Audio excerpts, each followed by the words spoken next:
Hey, what's going on to all of you wonderful and amazing people? We are loud, live, and in motherfucking clear, girl. Okay. Hopefully, you guys are doing well on tonight. I am doing excellent. Okay. I am doing excellent. And tonight is a very, very special night for those of you who have been watching my live shows for a while. I'm excited simply because tonight is the very first night that I will be taking live callers. Okay, it is the very first night that I will be taking live callers. So I am excited about that, and I hope that you guys are excited as well. This is also the last night that you guys will see this old fucked up ass quality, okay? Because tomorrow I will be having a crisp, a brand new iMac computer, so my live shows will be better quality, as well as the sound and all that stuff will be better. So I hope y'all again are excited as I am, or as excited as I am. For those of you that are in here right now, like I said, I will be taking live callers. I will say that for anyone who plans on calling in, be sure that you have the show muted, whether it's on your phone or if it's on your computer. Be sure that the show is muted, or that you have on headphones to avoid any type of feedback or anything like that, so it's not making any weird noises or whatever in people's ears. Okay. So again, I am excited, bitch. Okay, bitch, we doing some things around here on the ThickChickVlogs motherfucking show, girl. But like I said, I'm excited for the quality getting a little bit better after today. So this will be the last day that you see this so fucked up ass quality. Okay, girl. Bitch is what I like to call excited. I hope that y'all motherfuckers are excited as well. Yeah, shut the fuck up. Live callers, bitch. Live motherfucking callers. But the topic of conversation tonight is going to be relationships. So everything that we discuss tonight is going to be centered around fucking relationships. And I'm pretty sure, thank you, Kels. Hey, I hope that you guys are excited, because I'm pretty sure everybody that's in here has either been in or is currently in a relationship. So I'm pretty sure everyone will more than likely have a opinion on whatever subject that we are discussing on tonight, family. Hey, Olivia. Hey, Monica. Loud in the motherfucking color. Yes, girl. Yes, moving on up on the east side of the mountain. Yeah, I'm happy I actually made it to a live show. Hey, Hurley. Hey, Tayana. Hey, Amanda. I'm going to give everybody a few minutes to get up in here. Thank you, Shantae. Lord, you know what? We not dealing with the foolishness on some motherfucking nights, okay, girl? But hey, Vanessa, thank you so much. Let me fix me a goddamn plate. Yes, bitch. I'm married. That's the bullshit. What, girl? I hope it ain't no bullshit, boo. But if it is, we can discuss that shit on tonight, because as I said, we do have a few topics that we will be discussing, and you guys can also call in with your comments, questions, etc.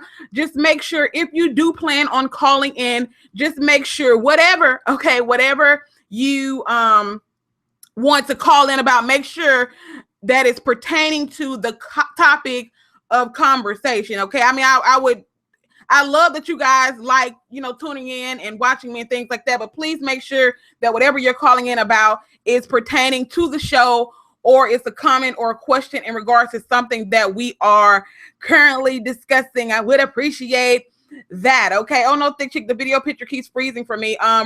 Refresh. Hopefully it's not freezing for everybody, but if it is, refresh. Like I said, tonight is going to be a test run with the live callers. So just be patient if things seem to be a little bit wonky.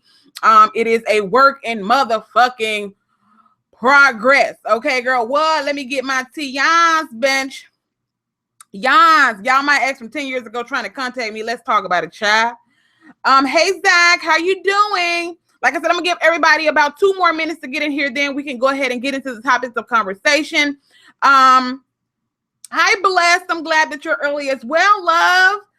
I'm going to try to spend at least an hour and a half with y'all, depending on the conversation, because y'all know how sometimes we can get real deep into the conversation, and I'll let the time get away from me and not realize that I'm on here for 2 fucking hours. Y'all know how things go with Thick Chick. Okay, girl? All right. I'm doing good. How are you, Zach? Yes, got the little ones down for bed. Yes, adult chat. Yes. Again, for those of you that are not following me on my Facebook page, you can definitely go and like the Facebook page. Bitch, it is free. Motherfucking 99. The link is in the description box. Next week, we will have a schedule. I will be uploading regular videos next week. I'm not sure if I'm going to be doing reviews on certain shows, because bitch, I heard American Horror Story is coming back on, and of course Empire is coming back on, so you guys know that I love Empire. I also love The Walking Dead, so I will be starting back doing my reviews, but we will have a set schedule for these live shows, so you guys will know exactly when they will be. Please, Thick Chick, please start using Instagram. Bitch, I don't go nowhere, girl. I don't go nowhere to use Instagram, girl. I'll be taking pictures up in my cribbo. Okay, taking pictures up in my cribbo. All right, so we have waited the 2 minutes, so hopefully everyone is in here. If not, you guys can watch this on the playback way back, but we're going to go ahead and get into the topics of conversation. Like I said, tonight's subject is going to be relationships, ladies and gentlemen. And everybody in here, like I said, you can add to the topic of conversation by calling in and voicing your opinion, or you can leave whatever your opinion is in the chat. And hopefully if I miss it, just know that I'm not ignoring you. Just know that I'm probably concentrating on what the fuck I'm saying, because y'all know I can get off topic. And for those people that watch this on the playback, I don't want them to be confused when they watch it back. You know what I'm saying? All right. So like I said, we're going to be talking about relationships. The first discussion that we're going to have, okay? Somebody asked the question, and I do have some notes here because like I said, I don't want to get off the topic of conversation. Somebody asked, is it okay to move in together before getting married? Okay. And also, do you truly know your mate until you live together? Ladies and fucking gentlemen, let me tell you this right here. I've said this before in past videos. Thick Chick, I can't speak for nobody else, but I can only speak for Thick Chick. Thick Chick would never, ever marry a man before living with him. And let me tell you something. I know this from experience. For those of you that don't know, okay? For those of you that don't know, I currently live with a man right now. And let me tell you something. There's plenty about this dude, okay? Plenty about the juice man that I did not know before we lived together, okay? And let me tell you, sometimes once you move in with a person, it can definitely make or break your relationship. I know that some people are biblical and they want to go exactly by the Bible, etc., etc. But let me tell you something, bitch. I am not that fool. Because let me tell you, you will sit there, fuck around and marry a dude, move in with him, and realize that ain't no way in the holy hell that you can actually cohabitate with this person for the rest of your fucking life. That's why, like I said, I don't, and again, this is only my personal opinion. I cannot speak for everyone, but as far as Thick Chick is concerned, I have learned from personal experience that in no way, shape, form, nor fashion will I marry a man before I know what it's like to live with him. Because there are things, let me tell you, okay, like I said, from personal experience, that you can definitely, moving in with a person after you get married can definitely make or break your fucking relationship. I will tell you that. Because some people have, like me, for instance, I kind of low-key have OCD, okay? The juice man things the juice man does, it really irks me. We've had several arguments about what some people may or may not consider to be something that is petty, okay? Something that is petty, but let me tell you about me. I like things a certain type of way, and when you move in with a person, I mean, because when you're dating a person and you're not living with them, you may see them for a couple of hours out of the day. You may go over and visit them or whatever, and then you go back to your own house. But when you actually live with the person and you're in the same space with them 24 hours a day, 7 days a week, you learn a lot about them that you did not know by just going over to their house for a couple of hours a day, okay? Motherfuckers sit there and do annoying ass shit. Some people aren't responsible when it comes to paying bills. There is a lot, okay? A lot of things that can definitely make or break a relationship if you don't know what that person is like when you're cohabitating before you get married. Again, this is only my personal experience. I'm not, gonna sit there and tell nobody, oh, okay, you need to make sure you live with him before you get married. But as far as Thick Chick is concerned, if you asking me for my personal opinion, I personally wouldn't marry anyone before I live with them. Let me read some of these comments. But does it delay marriage? Sarah, let me tell you this, okay? I've had somebody ask that question as well. Like, why buy the milk why buy the cow when you can get the milk for free? Okay, I totally get what you're saying, but let me tell you this. If a guy sits there and tells you he don't want to marry you basically because you're living together and you already living like quote unquote husband and wife, if he don't want to marry you, then he never wanted to marry you in the beginning. Let me tell you that, okay? Let me tell you that, okay? If a guy sits there and feel like just because you're living together, you don't actually have to put it on paper, he didn't want to marry you in the beginning. This is only my personal opinion, okay?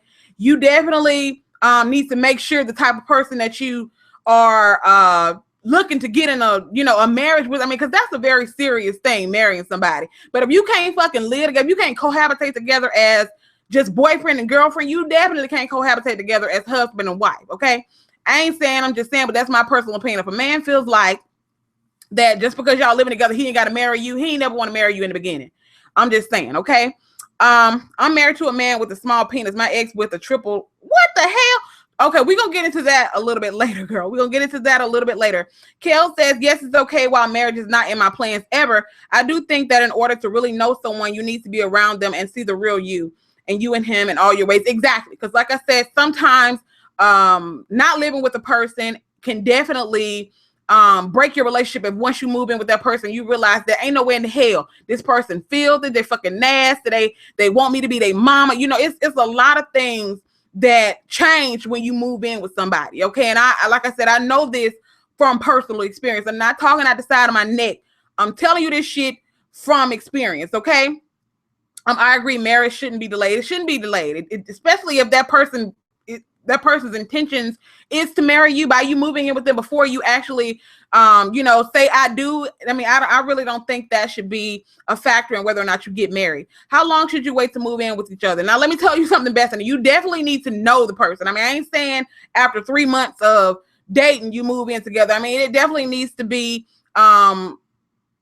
a while when you really know the person. I would say, a year and a half, 2 years. If you've been dating consistently and things have been going great, I don't think there's anything wrong with taking your relationship to the next level after a year and a half, 2 years. That's my own personal opinion, okay? Definitely don't move in with somebody after knowing them for 6 months, but, different strokes for different folks. You have some people who, their relationship progresses really fast. You got some people who get married after knowing a person for 6 months and they've been married for 15, 20 years. So I say you should know when it's the right time for you to make that step. That's definitely something that y'all would have to discuss as a couple. But I think it's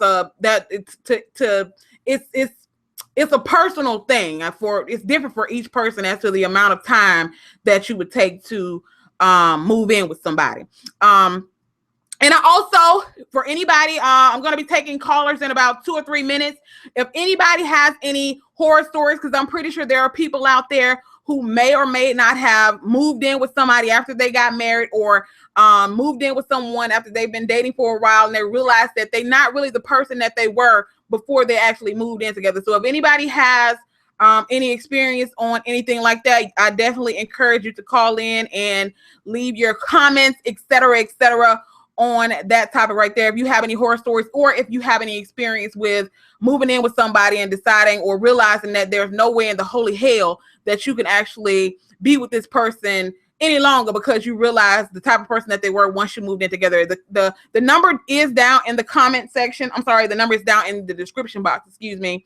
But again, make sure if you call in, like I said, I'm going to be taking calls in about 2 minutes, but just make sure that you have on headphones or you mute the actual video. That way there is no feedback. Okay, Kimberly said, girl, you can find out some serious stuff about someone just by going on vacation. Maybe you can, but let me tell you something. You can find out more, okay? You can find out more by living with them. Okay, I will say that. I agree with you what you're saying. It didn't work for me. Girl, I feel you. Me and my ex were dating for 3 years. I moved in with him and I found out he was a Satanist. Girl, I got my ass. Exactly, bitch. Like, what the fuck? I moved in with this motherfucker and I'm realizing he got goddamn skulls and shit and blood and shit in the damn closet and shit, making shrines and shit, doing all this old hoodoo voodoo old type of shit, okay? Girl, please let me tell you, girl, it's a lot that you find out about people when you move in with them. Okay, now, of course, I was being sarcastic about the hoodoo voodoo shit, but I'm just saying, there's a lot you find out about a person. Tayana, how did that work for her? What do you mean, Kimberly? I need a man who is willing to share a household with his mama, but not a lot of men see. I need a man who is willing to share a household with my mama, but not a lot of men see that as me being dependent on her, when in fact my mom depends on me. Oh yeah, that's definitely a conversation you need to have, Squirrel Manson, because that can make or break a relationship too, when you need to take care of your parents. But I feel like this: if my mama needs me, if my mom's down on her luck, or if she's disabled to the point where I need to take care of her, I feel like if a man truly loves me, then he wouldn't have a problem with that happening, especially if she's in a position, disabled or something like that, where she can't take care of herself. Okay.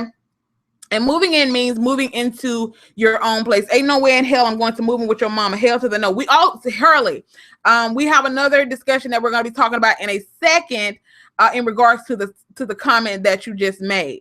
Kristen said he turned out to be Satanist. He discussed himself as an atheist. I'm spiritual. Yeah, it didn't work, girl.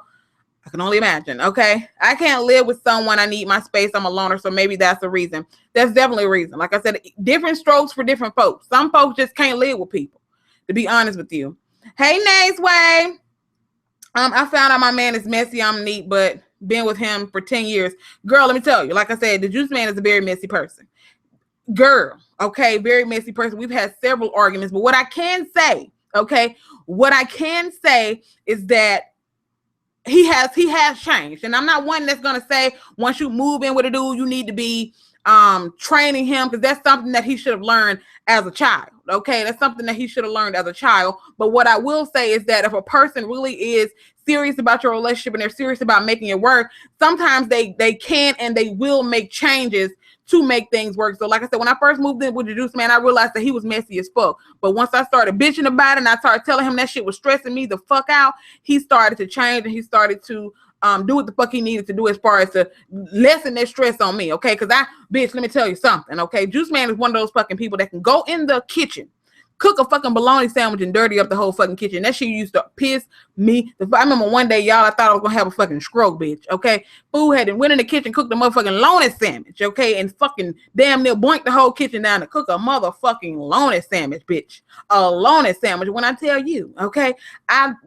flipped the fuck out ever since then. Cause I believe he thought I was gonna kill his motherfucking ass. Okay, I believe he thought I was gonna kill him. But after that, he just started. Once I went berserk on his ass a few times. Now, that don't work for everybody, okay? That don't work for everybody. You can't just go off on somebody and sometimes expecting the change. But let me tell you something. I believe he thought that I was going to probably kill his motherfucking ass in his sleep. Just saying. How the fuck you cook a lonely sandwich and fuck up the whole motherfucking kitchen, bitch? But anyway, like I said, if anybody has any questions or comments in regards to if you have any horror stories as far as living with someone and once you move in with them, you found out there ain't no way in the holy hell that you can live with them. If you have any questions or concerns or comments in regards to that, you are definitely welcome to call in. The number to call in is 804-214-6237. Just make sure again that you have on headphones or you mute the actual video. That way there is no feedback. Just make sure that you keep your comments or your questions pertaining to the particular subject that we're talking about right now. Not everything worth changing, girl. Trust me, I know that. I fell in love with this guy after 3 weeks of talking. Different strokes for different folks. Exactly. Different strokes for different folks, okay? Right, men are messy when they cook. Now, it depends on the man, because I've met guys who were more anal than I am, and I have OCD. Okay, I have OCD, and I like things to be a certain way. So you do have some men who are just as clean as some women. Okay, some men feel like their wives are messy. So it really depends on the person, for real, for real. Can you live with a man if you know he cheating on you? Settling. Okay, we do have a caller, 904 Jacksonville, Florida. Let me go ahead and answer this call and see what's going on.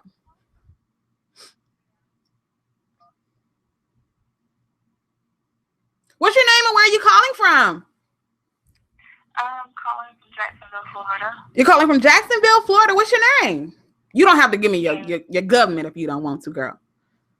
It's okay. Well, maybe not. Just S Breezy is fine. I can't really hear you. What you saying? S Breezy. Brittany? I'm gonna S breezy. That's what S breezy. Okay. What's your comment or your question? Well, my comment is, I lived with a man that we weren't married, and I've been divorced. So I said, what I do this time is live with this man, see what it's all about, because I've done the marriage thing before. I moved in with this man, and next thing you know, every time we had an argument or anything, he would put me out. Oh, hell no. So you moved in with him. I moved in with him. Okay. Because that's what we agreed. And anytime we had an argument or a fight or whatever, he put me out. Okay. Did you had your own, you were working and all that stuff, right? I was working. I had my own. That's what attracted him to me. And then next thing you know, it's like, if he was upset with me or unhappy with me, he put me out. Okay. And did you go back after he kept? How many times did you go back after he kept putting you out? It happened 3 or 4 times. Oh, hell to the no. Oh, so what? Well, let me ask you this: what was your reasoning for continuing to go back? Well, we would make up and it'd be like, "Oh, we're gonna work it out. If you stop acting crazy, kind of thing." Because he made it seem like it was my fault, that I was acting too crazy, I'm too hormonal, or something like that. Oh, hell so no. I was like, well, I'll work on it. Okay, well, I got one more question for you. Give me one example of something that would prompt him to want to kick you out of the house. Just one thing. You don't even have to tell me about all 3 or 4 times. Just one issue that prompted him to kick you out of the house. Okay, well, I'm going to be perfectly blunt, honest, and transparent here. I was pregnant. Okay. And it was like my first time being pregnant. And I had no idea what being pregnant was all about. And I didn't know my hormones would go all over the place. And I got irritated with him, didn't want to talk to him, didn't want him touching me. And he's like, oh, no, you got to go. Okay. I'm carrying your baby. Okay, so you're telling me that you being pregnant and hormonal, you had a couple of times where you just didn't want to be touched, you didn't want to be bothered, and he said, okay, well, you even though you're pregnant with my baby, you got to get out. Yeah, he was kicking me out. Oh no, ma'am. Like I said, it takes one time for a person to kick me out. Now, sometimes I can understand, you forgiving a person. I can totally understand that, maybe once. But after he kicked me out the second time, okay, there's no way in hell that I personally, again, this is ThickChickVlogs opinion, there's no way in the hell I would have went back. So did you go back to him simply because you were, pregnant with his baby? I was carrying his baby. I didn't want to be stressed out, dealing with it alone. Unfortunately, I miscarried. Oh my God. I'm sorry to hear that. But I'm sorry to hear you. I'm sorry to hear you. So you miscarried your baby? Yeah, I miscarried. I actually miscarried every time I got pregnant. That was the other thing. That once I miscarried, he was like, come back and let's work on it. Let's work on our relationship and try again. And then I tried again, or we tried again, and I got pregnant again. The same thing would happen again. I got hormonal. He kicked me out. Oh my God! Well, that to be perfectly honest, are you still with this person, or are you? No, I'm living. I'm not living with him. I have some issues because I still talk to him, but it's not like we're in a serious relationship. But yeah. Oh, yeah, you definitely deserve better than that. I mean, so did you miscarry several times from the same person, or is it just something that you've been dealing with for, a period of time? No, it's with him, the same person. To be honest with you, I'm just going to tell you my opinion. Sometimes stress can cause your body to do some things that it may or may not have done if you were in a better situation. I mean, especially being kicked out of the house while you're pregnant 3 or 4 times, that's excessive. When he kicked you out of the house the first time, did you have somewhere? Did you have family to live with, or were you like, oh my God, I don't know where I'm gonna go? Well, I mean, no, my family is several states away, so I live hours away from my family. So I'm kind of here by myself. So yeah. Oh my God. Well, to be perfectly honest with you, you deserve way better than that. I'm happy that you're out of that situation, but it definitely sounds like a lot of that may have been because of stress. Because I mean, I personally can't see myself continuing to go back to a man who keeps kicking me out, especially when I'm pregnant with his child. Okay. And how does that conversation even go after he kicks you out and he calls you and saying, oh baby, well, you can come back now. I mean, well, that was after I miscarried. It was like, oh, don't worry about it. First, he blamed me, and blamed me for miscarrying. But then he would change, and he would be like, "It's okay. We can try again. At least we know you can get pregnant." Right. Oh my God. That is a horrible situation. But let me tell you something. You definitely deserve better. And like I said, after the first time he kicked you out, I personally, I can understand people forgiving someone and going back to them maybe a second time, but there's no way in the hell that I would have went back to him 3 or 4 times after he kicked me out. I understand that you didn't have anybody that was close around. Your family was several states away, but sometimes you just have to, sometimes you just have to move out of those types of situations, even if it meant, you moving back to where your family was, or even if it meant, you said you have your own, you're working, that's one of the things that he liked about you. I mean, after that, definitely after that second time, I would have been looking for my own place. I wouldn't have went back to him after that second time. And I definitely wouldn't have kept getting pregnant by this person who clearly didn't care enough about me or his unborn child to continue to keep kicking me out of the house. I mean, that's definitely something that you did not deserve. And like I said, again, I'm happy that you moved on from that situation, because that's definitely not something that you deserve. And especially having miscarriages, that's just awful. I mean, that's just awful. But there's a lot of people in the comment section who are leaving you a lot of advice. But like I said, you're out of the situation now, so you're not really in it right now. I know you're just calling in to give your comments, but there are a lot of comments that are floating around in the chat right now that you probably are reading that are some really, really good comments. Yeah. But I appreciate it. You're welcome. Thank you for taking my call. Thank you so much for calling in. All right. Keep listening. Okay, thank you. Bye-bye. All right, bye. Family, that was something. Okay. So basically what S Breezy was saying is that she was living with a guy. She was pregnant with his child. She was hormonal. And this man, 3 or 4 times kicked her out because she was, how I've never been pregnant before, but I'm pretty sure, I've heard the stories of people who have, who were pregnant, who were hormonal, and they were, you just like when a woman's on her period, and a man kicked her out 3 or 4 times. He obviously didn't give 2 fucks about her to kick her out 3 or 4 times while she was pregnant with his child. So, like I said, I'm glad that she is definitely out of that situation, because she definitely deserves more than that. Exactly. What man, Mr. Ray Mack, what man? Because ain't no man gonna do no shit like that. Ain't no man gonna do no shit like that. But I am so happy that she is out of that situation, because that's girl, okay?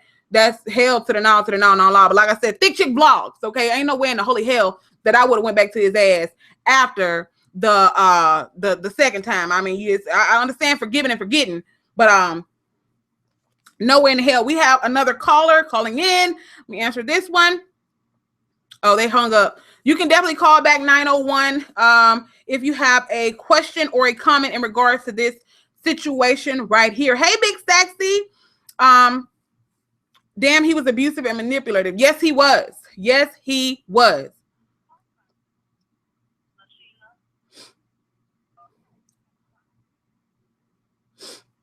Hey, what's your name and where are you calling from? My name's LaSheila. I'm calling from Memphis, Tennessee. Hey, LaSheila, how you doing, boo? I'm doing fine. I just was calling about a comment on the topic that you were talking about, about living with someone.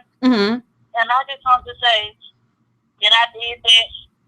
Somebody had proposed to me that I talked to in the past, but we moved in together to see how we are before we get married. And he turned out to be totally petty.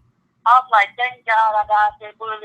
We'll get the fight about money and just all type of petty situations. He'll be the type that he feel like that he can spend his money on what he wants, but I should spend my money paying bills and buying stuff to help me. Exactly. And that's why I tell people, and again, in my personal opinion, there's a lot of things that you don't know about a person until you live with them. I mean, just dating a person, you don't necessarily know how responsible they are. Like you just said, when it comes to paying bills, you don't know it, especially if you're a clean person and they may be a messy person. I know sometimes people say, well, when you go and visit them at their apartment, you should have those signs as to whether a person is nasty or clean. I mean, hell, sometimes you got folks who will pick up around the house before you coming over. You know what I'm saying? As opposed to when you're cohabitating together, sometimes they'll feel like, well, hell, I'm living with you. You can pick my shit up, especially. I mean, trust me, okay? Like I said, I'm not one of those people who is gonna give anybody the advice to make sure you moving. But if you asking for ThickChickVlogs' opinion, I would definitely say it'll definitely make or break a relationship. And like she just said on the phone that she moved in with this guy and she realized he was petty as hell. Okay, you said he wasn't responsible paying bills and things like that. Yeah, because we just get to arguing over petty stuff. Then another thing, his family was always in our business. Especially his sister, she's like always in our business and trying to cause us to break up and going with the back and forth. And it was just too much. So I just had to let that situation go. You know what? Like you just said, you definitely dodged the bullet. So how long did you stay the duration of your lease and got up out of it, or did you leave before? Did you move in with him, or did? Because I just left because we went and we moved into the place together. But then when I was like estimating, like the law is in our state that if y'all stay together more than 60 days, then you're not nobody be able to put the next person out. So I just left and got another apartment on my own. Okay, well, you know what? Y'all getting all this tea. Okay, so anybody that's in here, I forgot what's your name that was in the chat, but you were saying, so what about, if he decides not to marry you once you're living together because he feel like he getting all the benefits of, a wife without marrying? But and you can give your opinion on this as well while you're on the phone. But let me tell you something. If a man truly loves you and truly wants you to be his wife, okay, by you living with him, it will not stop that man from proposing to you if that's honestly and truly his purpose is to make you his wife. Okay, what's your do you agree with that or do you disagree? I agree because I feel like when a man loves you, he's supposed to love you to the moon and back, and absolutely nothing should be able to change his mind if he want to marry you. Exactly. So if he doesn't feel that way about you, this is not the right person for you. Exactly. Well, I sure thank you for. I got into the situation. It only lasted for like 2 years, and I was like, no, I can't deal with it. It's too much drama, and I'm a private person. I don't care, but a few friends are really private, so I was like, no, I can't deal with it. Right. Yeah, you definitely, especially when you got family that's too much in your business, that can definitely be another make or break situation. I mean, so like I said, you definitely dodged the bullet on that one. And that's one of the main reasons why I myself would never marry a person without living with them. So thank you so much for calling and giving your comment. That was very, very, that was helpful to the topic of conversation. So thank you so much for calling. I hope that you stick around. Thank you. You're welcome.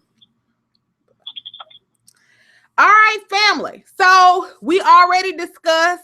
We're going to move on to the next topic of conversation because I can stay on that one for a minute. But the next topic of conversation, and I have discussed this one before, and I'm pretty sure that this one is going to be a fucking doozy. I'm pretty sure that every lady and gentleman, okay, in this room is probably going to have an opinion on this subject. Hey, Miss Tina Marie, how you doing, boo? I'm just not seeing your comments, boo. How you doing? This topic of conversation, like I said, I've done a video on this before. Ladies and gentlemen, okay, you're married to a man or you're in a relationship with a man and they have outside children. They have children outside of the marriage, or, they had children before they got with you, okay? They currently pay child support for their children, but apparently the child support isn't enough, and the children's mother constantly calls your husband or your boyfriend wanting, extra support. She wants him to help her pay the light bill, or she needs, money on half of the rent. And she keeps throwing it in his face that if he doesn't, help her with this, the child support isn't enough. And if he's not helping her with this, then his children are going to be, they're not going to have lights. They're not going to have a roof over their head. Now, you have some people who have differences of opinions on this. I personally, Okay, I personally feel like there's nothing wrong with, okay, like if you paying child support, you know, and if the judge didn't really award her really no money, because I mean, we know sometimes, to be perfectly honest with you, $300 a month, that ain't no fucking money when it comes to taking care of a child, because we already know that hell, daycare sometimes can cost, you know, $200-300 a week depending on where you live. Okay, you got some people who say they pay $1,500 a month in fucking child care. Okay, that's one of the reasons why a lot of people are stay-at-home moms, because it's more beneficial for them to stay at home with the children as opposed to paying all of this excessive amounts of money for child care. But ladies, I have a question. Okay, I have a question. If your husband or if your man is paying child support, okay, paying child support, and you know, even if he's paying a substantial amount of child support, okay, just say he's paying $500-600 a month, okay, paying $500-600 a month, and this chick is, you know, calling him every single month, okay, I'm short on my lights, I'm short on my rent, and if you don't help me, then the lights gonna be cut off, then, you know, our babies ain't gonna have no lights, and they ain't gonna have no, you know, a house to stay in, etc., etc. Do you think that it's okay for your husband or your man to financially help the baby mama, even though he's already paying child support, even if it's a substantial amount of child support? Okay, let's say it's not even $300-400. Let's just say he's paying her $600-700 a month. Okay, he's paying her $600-700 a month, and she claims that she's using all of that for child care. Okay, just say your child is 2-3 years old and she does have a job. Shantae, this is this scenario. So just say she does have a job. She's paying, he's paying her $700 a month in child support, but she's using that for child care. But she's, you know, every other month she's short on a light. She need part of the rent. And just say your man is financially giving her money outside of the child support. Do you or do you not agree with that? Okay, I've done a video on this before, and I personally feel like if my man is paying $600-700 a month in child support, bitch, it sounds like to me you may or may not need to budget a little bit fucking better. Okay, it sounds like to me you may or may not need to budget a little bit better, or if you can't seem to handle taking care of the children with $700 a month. Just say you got 2 kids, you can't seem to handle taking care of them with $700 a month. Maybe you need to give them over to me, okay, until you can get your shit together, okay? Or maybe you need to quit living above your motherfucking means, thinking I'm just about to take care of you and take care of the kids at the same time. Because you got some people who do that shit, okay? Man pays $700-800 a month of child support. You calling me talking about your goddamn life's about to get cut off. And of course, I'm feeling some type of way because you got my children. But at the end of the day, okay, at the end of the motherfucking day, I'm thinking to myself, damn, bitch, I don't want your lights to get cut off, but at the same time, I'm paying you $800 a month in motherfucking child support. Like, what the fuck? And of course, you know, the wife sitting over there like, I don't want you to be helping that bitch out. You already paying her $800 a month in child support. If she can't do what she needs to do with that $800, maybe she needs to give kids to us until she able to get her shit together. You low-key feel what I'm saying?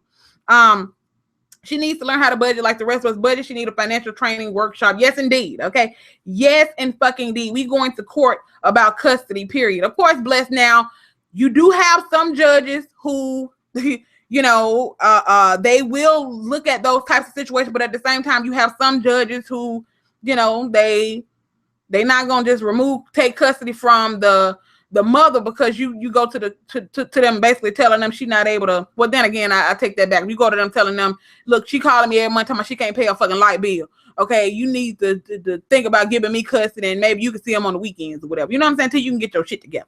I ain't saying, I'm just saying. Queen Keisha said he needs to get his kids point blank, period. Yes, indeed. Most women, in my opinion, don't want the courts involved. True. That's true in some instances. This fucking piece of hair is getting on my nerves over here, family. I don't agree. She needs to do better with the money she's getting. If the father is able to support the kids living with him, I think he should be able to get custody of the kids. I agree with you. That's 4 to 6 months after things can get old. Like I said, I'm a person who feels like, okay, if she's short on the rent or she's short on her light bill once, okay, and my husband wants to help her once or twice, okay, once or twice. But if you calling every fucking month talking about you short on your light bill, especially if you got a motherfucker laying up in there with you. A lot of times you have these women who will have a dude laying up in there with their ass, okay, running the goddamn light bill up and eating fucking food in the refrigerator that I'm giving you to take care of the kids, and you calling me talking about you need help on the fucking light bill. So like I said, it definitely depends on the situation. Hurley Cutie said you better get a damn job. Now, in some instances, some people do have jobs and they still can't I guess make ends meet. But like I said, at the end of the day, if that's the situation, if you can't physically pay your bills and take care of the kids at the same time, we need to think about some custody changes. Okay, maybe I need to get the kids for a little while until you can get in a better space financially. But I mean, because at the end of the day, shit, if a man paying you $800 a month, bitch, goddamn, you better go to God. If you that hard up, it sounds like to me there are programs, if I'm not mistaken, okay, especially if you are low income, there are programs that you can get into that will help you pay for childcare. I know somebody who don't pay no damn childcare at all because they have programs because she does have low income. Okay, she may not work 40 hours. She may not work 40 hours, but at the end of the day, is it his responsibility to financially, take care of her household and give her child support at the same time? I don't think it is. So the child's father is supposed to support your unemployed boyfriend living there too. Highly, highly disagree with that. No, I'm not. Now, I'm not necessarily saying that the person that's, laying up with her is unemployed, but at the end of the fucking day, I feel like if you're going to be having somebody, most women, they have a boyfriend or they'll have somebody who come over from time to time, spend the night. I feel like if you got somebody who could be laying up with you, they can also be helping you take care of the fucking expenses in your household. If I'm paying you child support for my child, just saying. They do have programs that will help. I thought so, Tina Marie. So, I personally don't feel like he needs to be shoving out no fucking money for no damn light bills and no rent.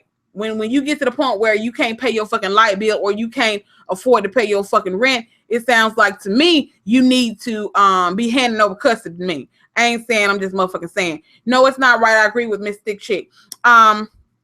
My husband's baby mama is this way. She eats food stamps but wants money to go buy makeup to cover her ratchet face. No, boo, get a job. You sit your ass at home all day. Now, that's a different story. Now, if you got a chick who is getting child support and she's sitting on her fucking ass all day and talking about she need money for this, and this, yes, you need to get off your ass and go and work. Just saying. $800 a month. She worked 40 hours a week. I think it can be done. You got to make it work. Yes, you definitely got to make it work. She needs to downgrade her living situation. Maybe she needs the money to save up to pay for the children's college fund. She needs the money to save up to pay for her children's college fund. Okay, what about me having them? I'll set aside some money for their college fund. I'll do that as their father. If I promise you that I'll put money aside for their college fund. Some people use that shit as an excuse. I'm saving money up for their college, and when it comes time for the children to go to college, they ain't got no fucking money. This is tricky. It would depend if the mother is actually doing what she should be doing for the child and she just falling behind. Then, okay, it should not be a constant thing. Exactly, Kels. That's why I was saying, if it's a once or twice thing where she didn't call, maybe she got laid off on her job or something, or maybe they cut her hours back for, that month and she needs a little help with her light bill. And the money that she was getting from the child support, if that didn't, wasn't sufficient enough for her, I would probably be okay with my man helping her once or twice. But you got some chicks who, if I'm paying you $800 a month, there's no way or no reason why you should be calling me talking about you need diapers. If I'm paying you $800 a month for 2 children, why the fuck you calling me talking about you need diapers? Okay? Like, again, I know that things are expensive. But you can't expect for the man to do everything. You have to do your part too. It takes 2 to tango, okay? And it also takes 2 people to take care of a child, okay? It definitely takes 2 people to take care of a child. So if I'm paying you $800 a month and you keep calling me talking about you need more money, what the fuck are you doing, okay? I'm going to go ahead and take a caller.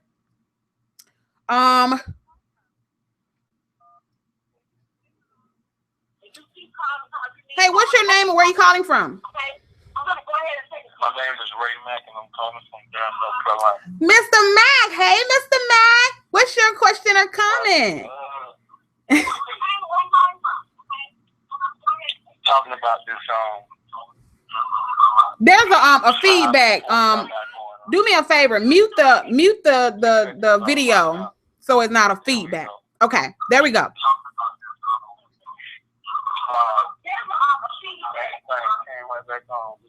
Go ahead, so check this out. Right?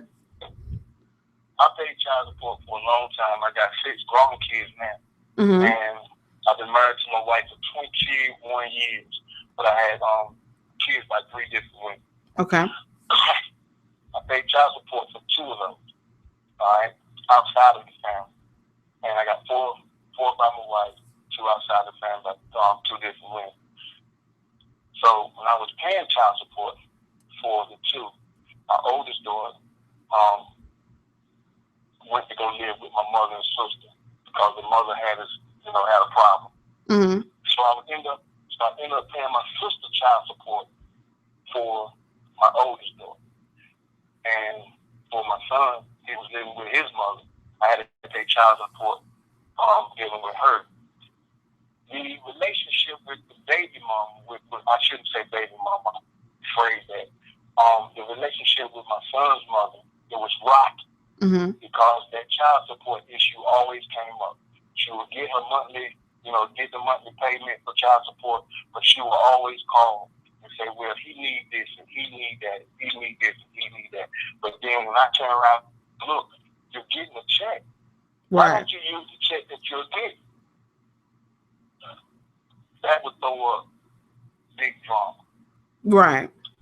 And what was her response to what are you using the check for? I mean, I guess people need to understand that child support is for the child. Now, I do agree. I'm one of those people that feel like, okay, if you decide that you want to pay the light bill with the child support money, you need to understand that, okay, at the end of the day, if you're going to use that child support money to pay the light bill because the child is benefiting from having lights, at the end of the day, you definitely need to think about, okay, well, if I'm gonna use this money to pay the light bill, you need to understand that whatever other necessities that the child needs, you're gonna have to, step up and take care of that yourself, since you use the money that was supposed to be used for the necessities of the child for the light bill, or to get your nails. You got some folks who around here who getting their damn nails and hair did with child support money. We know that ain't no surprise.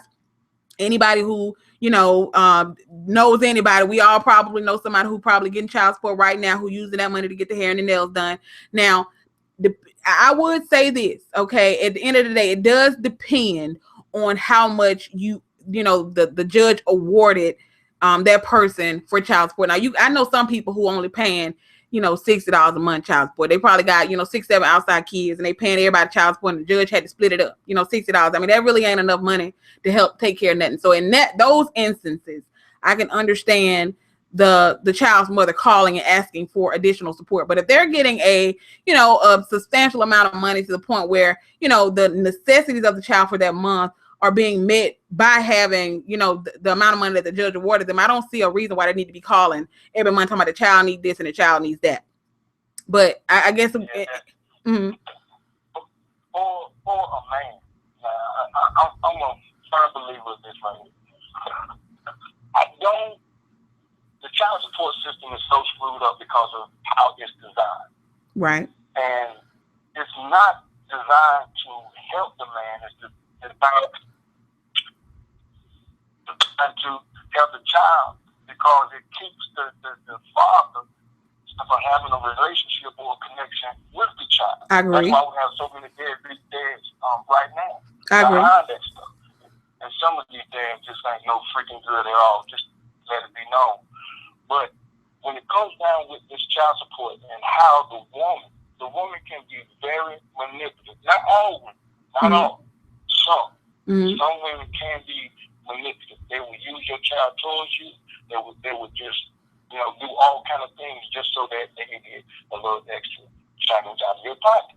I agree. So, I can just only speak on my behalf. I can't speak on everybody else's behalf, but just on my behalf. And one of the things is dealing with myself is that I always try to spend time with my kids when they were young. Because those two that was living outside, I tried to bring them into the household. And with my son, his mother was good for this, which I applaud her and I salute her for, and I still praise her even to this day. She never kept my son away from it, but she would allow him to come to my house every other week. But she would still get back. Wow. If I say, well, look, you got that child support money, get the coat that he needs, get the drawers that he needs, you know what I mean? And stuff like that. And Right. I understand the fact that child support money, man, is there to, you know, to help benefit the child. And there is a need, help keep the roof over the head, help, you know, pay the rent or whatever the case may be. But if this is what I'm giving my portion, then respect it.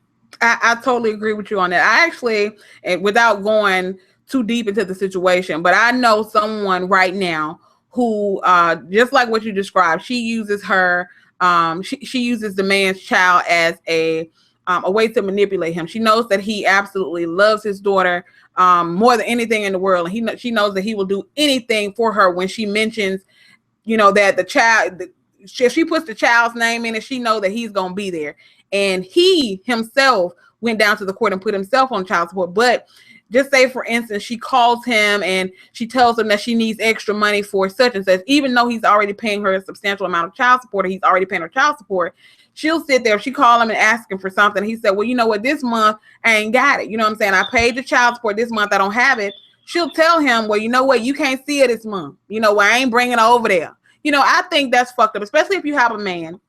And you got, again, like he was saying, you have some women who are very manipulative, especially if they know that a man is, you know, is totally loves his child more than anything in the world. They will use that as a means of trying to get whatever they can out of this dude. And like I said, I know somebody who does that right now. But what I don't understand, especially if you have a man who wants to be a man and wants to actually be in his child's life, there are so many people who will kill, who will kill to have a man want to be in their child's life. You got so many men out there who just absolutely refuse to be in their child's life. And to have a man who loves their child more than anything, and for you to be as manipulative as this person is, like I said, without getting too deep into it, to use the child against him by knowing that, okay, if I call and ask for something, he said he ain't gonna give it to me, I'm gonna tell him I ain't bringing the baby over there. And I know at the end of the day, he probably gonna call back and be like, well, how much you need? You know, and she does that. And she do it every single month. And him and his wife right now, they go through you know, I'm not gonna say they go through extreme arguments, but they do have arguments, especially, you know, she tries not to get too involved because at the end of the day, it's his child. You know, it's his child, even though he had the baby before he was married to her. But, you know, being a wife, especially if you know, if you're a woman and you have children yourself and you know how women work, and if you try to, you know, explain to him, or, you know what I'm saying, she doing this to be manipulative, etc. So you don't really want to overstep your bounds when it comes to a man doing what he's supposed to do for his child. But at the end of the day, especially if you know a woman is being manipulative and she's using the child as a means to basically get whatever the fuck she wants up out of the person, because this dude was damn near paying this woman rent and paying her child support every single month until his wife actually said something about the situation, and it got real nasty to the point where they had to go to court, and it was this whole custody thing because she just was refusing to bring the baby around because he wasn't giving her any extra money and all this old type of stuff. So I definitely agree with you saying. I'm glad that you called in and gave a man's perspective on the whole situation, because, you know, us being women, sometimes we might have a little bit of a different of opinion than a man would have. But I'm definitely glad that you called in and gave a man's perspective on the whole situation, because I think a lot of women would benefit from hearing your story. So, yeah. I thank you for giving me this opportunity, my sister. I'm gonna tell you something. Continue doing what you're doing, because you're healing a lot of souls out here just by this alone. All right. So be blessed forever in a day, and I think you're awesome and you're doing a beautiful job. Thank you so much, Mr. Mac. I hope you continue to watch. Yeah, definitely. All right. Bye. All right, family. So that was the topic of conversation. We were talking about child support. Okay, just up for some people who don't know what the hell we were talking about, because I know some people just came into the chat. But basically, like I said, me personally, I feel like this: if a man is paying a woman a substantial amount of money, and she just, you know, she don't know how to manage her money, basically, and she continues to call every other month talking about she need money for this, she need money for that. that shit ain't gonna fly with me, especially being a woman myself and being married to my husband and knowing that a woman, no, I'm a woman myself, so I know how a woman's mind works. You know what I'm saying? So, and like I said, it's okay once or twice, but if you got a woman who's calling every month, talking about, I need this, I need that, I need this, I need that, that's gonna be a problem for me after the maybe the first or second. I can deal with it maybe once or twice. But if you calling every other month talking about you want, you need money for this, you need money for that, and he paying you a substantial amount of child support, I have a fucking problem. Okay, I have a fucking problem. How do I call in? The number is in the description box. We can stay on this topic for another maybe 5 minutes. So if anybody else have any questions or concerns when it comes to the whole child support situation, you can definitely call in if you have a question or concern in regards to that topic right there. Girl, I'm loving this call in. Thank you. Like I said, we're doing a test run right now. So this is all a test run. But definitely, it's definitely gonna get better hopefully after this, because I'm still learning the whole setup and things like that. So yeah, like I said, this fucking piece of hair right here is getting on my fucking nerve. Let me fluff this shit out, bitch. God damn. Ooh, Lord. Pest control said, oh, child support, I'm out. Why you out? But why? The baby wasn't the woman first, so the women should have all the rights to the baby. Hold on, what? Wait, what? The woman was in. Hold on, girl. Are you trolling? Are you for real right now? I don't know. Maybe you trolling. I don't know. But if that's the way that you think, then so you feel like you should have all the rights to the baby. So do you feel like you should be taking care of the baby by yourself then? If you feel like you the only person that should have rights to the baby? What the hell? It's just normal. The courts work just fine with child support. Every time a woman is pregnant and that man leaves, he owes her 1 month, $1,000 a month. Well, Unique, how about this, lady? Okay, how about you call in? I would love to hear from you over the phone, so you can voice your thoughts and opinions on the whole child support subject over the phone. So definitely the number is in the description if you want to call in. We have a caller now. Let me take this caller right here. Hey, what is your name and where are you calling from? Treasure. Hi, Treasure. How are you? Good. How are you? I'm good. I'm good. So what is your question and or comment? Basically what I want to say is that I really think that women are going like over exaggerating with this child support thing. Because my brother, he just had a baby like over a year ago now. And basically at first his baby mother just had put him on child support because he didn't want to be with her. So she's basically saying, like, the baby was with us every single day of the week. She went to work, and the baby was with us all day. Like, it's just ridiculous how women do that sometimes. If the baby's father doesn't want to be with them, then they'll put them on child support, So I kind of think that, like, maybe they should change how they do child support. Maybe, like, I don't know. I feel like sometimes giving certain women money is really bad, but then again, like, seeing a different way to do child support if they can supply them with, like, necessities and stuff like that, if that makes sense. I totally agree with you. Now, what I will say is sometimes I will definitely say that I feel like the child support system is completely flawed. Okay, it's definitely not to benefit the man in the situation. I understand that it's all about the child, but it's definitely not a benefit to the man. Okay, but I do know that there are some men who go down to the courts and they put themselves on child support because in most states, I don't know about every state, but in most states, if there is a child support order, then the mother can't prevent the father from seeing the child. Because you have some women who, if a man is not on child support, they'll sit there and tell him, well, you know what, I ain't gonna let you see the child, or if you're not giving me a certain amount of money, then I'm not gonna allow you to be in the child's life. You do have some women who do that, and you do have a lot of men who go down to the courts themselves and put themselves on child support. That way, there's no way in hell that she could tell him that he can't see his child. But I definitely agree with you that I feel like if a man and this is my own personal opinion,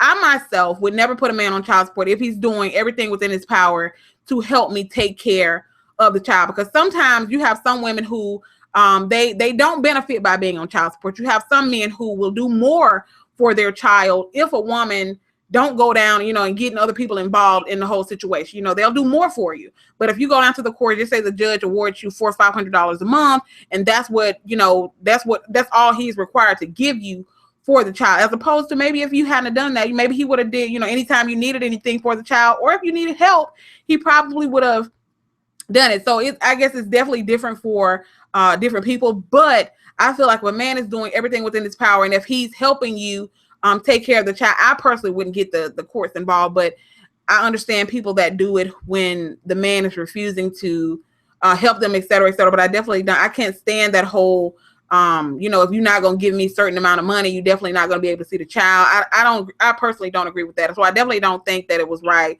in the situation that the scenario that you just gave me about the woman just going down and putting him on child support. So does she still allow him to see the child, or is she?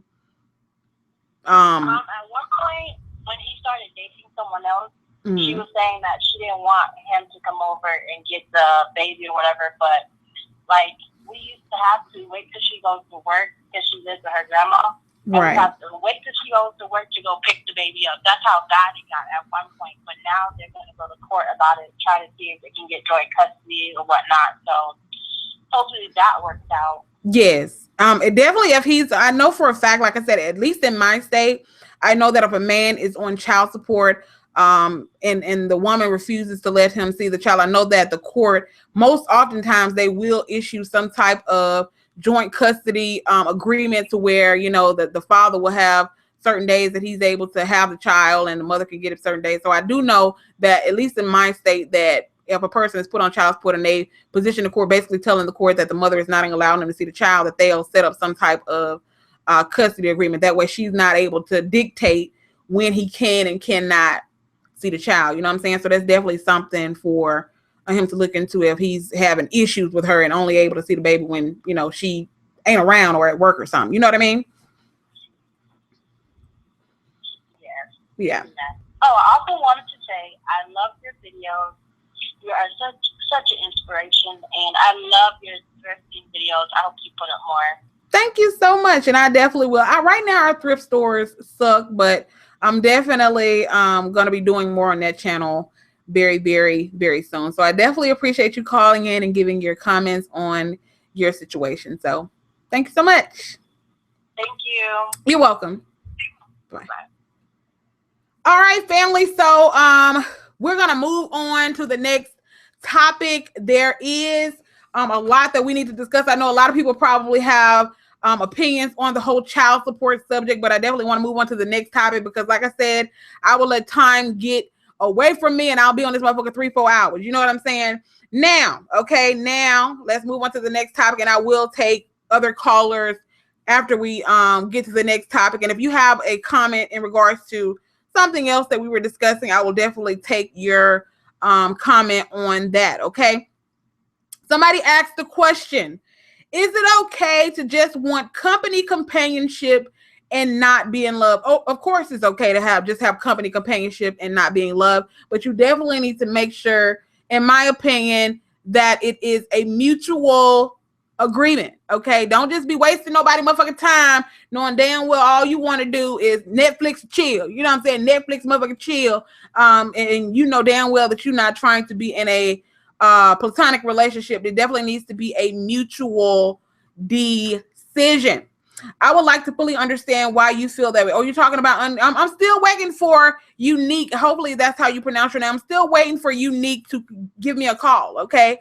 So Unique, if you plan on calling in, because I see my phone ringing, but I wanted to get into a couple of more of these topics before I took another caller. But Unique, if you are calling in, definitely give me your area code and I will accept your phone call. Unique, if you are calling in, leave it down in the comment section and I will accept your phone call because you had some pretty strong opinions in regards to the child support situation. Oh no, I'm definitely Unique. I'm definitely not saying that your opinion is wrong. I personally am not saying that your opinion is wrong, because that is your opinion, okay? So I myself, Thick Chick, I'm not saying that your opinion is wrong. I just want to hear what you have to say, and I want, I just want to hear what you have to say. That's all, because it's definitely your opinion, okay? So I don't want you to feel like your opinion is wrong, because it's just that your opinion. So I just would like for you to, talk about it on video if you so choose to do that, but of course you don't have to. The next thing, okay, how do you deal with the man who still needs to grow up? How do you deal with the man who still needs to grow up? Let me tell you something, ladies and fucking gentlemen, ladies and gentlemen, dealing with a man who still needs to grow up. I can't say this enough. If you are dating a boy, okay, I'm not going to call him a man, because if he needs to grow up, he's definitely not a man. He's a boy. If you're dating a boy, it ain't nobody's responsibility, in Thick Chick's personal opinion. It is no one's responsibility to teach him how to be a man other than his fucking, number one, that should have been something that was taught to him in his, growing up. His mom and dad should have taught him how to be a man, specifically his father. But of course, if his father wasn't in his life, it was up to his mother to teach him how to be a man. I know some people will disagree with that, saying a woman can't teach a man how to be a man. Okay, but at the end of the day, that's something that he should have learned growing up. Okay, that's first and foremost. It's not my job as his partner, girlfriend, wife, whatever, to teach him how to be a fucking man. Okay, in my opinion, I feel like women, you deserve to be with somebody who is mentally and emotionally mature. There's no reason why I should have to try to mold you to be the person that I want you to be. Okay, that baby, let me tell you something. Okay, I'm not your fucking mom. At the end of the fucking day, I'm definitely not your fucking mom. I'm not about to hold your hand, and I'm not about to teach you shit that your mama and your daddy, okay, your mama and your daddy should have taught you growing up. Again, that is my own personal opinion. I know people may or may not agree with that. If anybody has any opinions about that in the comments, you can definitely either call in or whatever. Because I mean, like I said, like exactly, can't raise a man. Shout out to K fucking Michelle. Okay, I ain't got time. Okay, especially if you got kids your damn self. Okay, I don't need no grown babies. Okay, I don't need no grown ass fucking babies. I ain't saying, I'm just goddamn fucking saying. Okay, I agree, because I couldn't understand your statement. What happened, Gamilla? What happened? But baby, let me tell you, like I said, there's no reason why a grown woman should have to mold a man to be the person that he wants. Don't get me wrong. Maybe it can or can't be done. I don't know. But at the end of the day, that's something that you should have learned as a child. Okay. I can be his friend, but definitely can't be any more than that. Exactly. What makes a man a baby? If number one, if a person is mentally immature, emotionally immature, I don't have time. You have some men who are mama's boys, and they're so used to their mom holding their hand, doing everything for them. You just got some people who just were raised that way to be dependent on everything. Me personally, I want a man to be a man. Okay, I don't want to have to.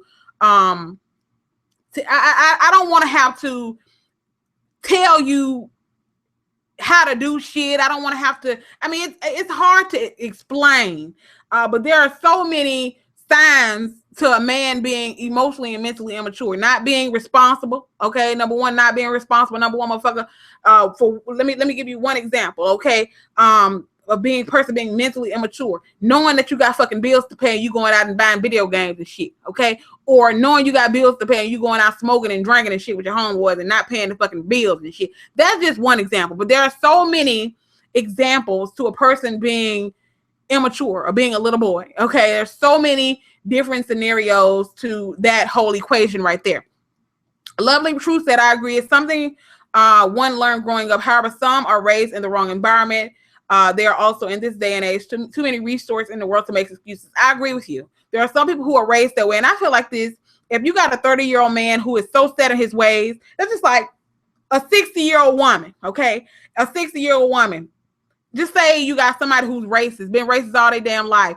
I feel like this, okay? Sometimes you have some people that are set in their fucking ways. I don't see somebody being 67 years old who's been a certain type of way all their life just automatically changing like that. But again, that's my personal opinion, okay? I know what you want, because he might hit that thing and you might catch feelings. Girl, that's what you called dickmatized, okay? That's what you call dickmatized. Scorpio said, my ex literally had his mama in the back of his head 24/7. He was used to having problems fixed by his mom.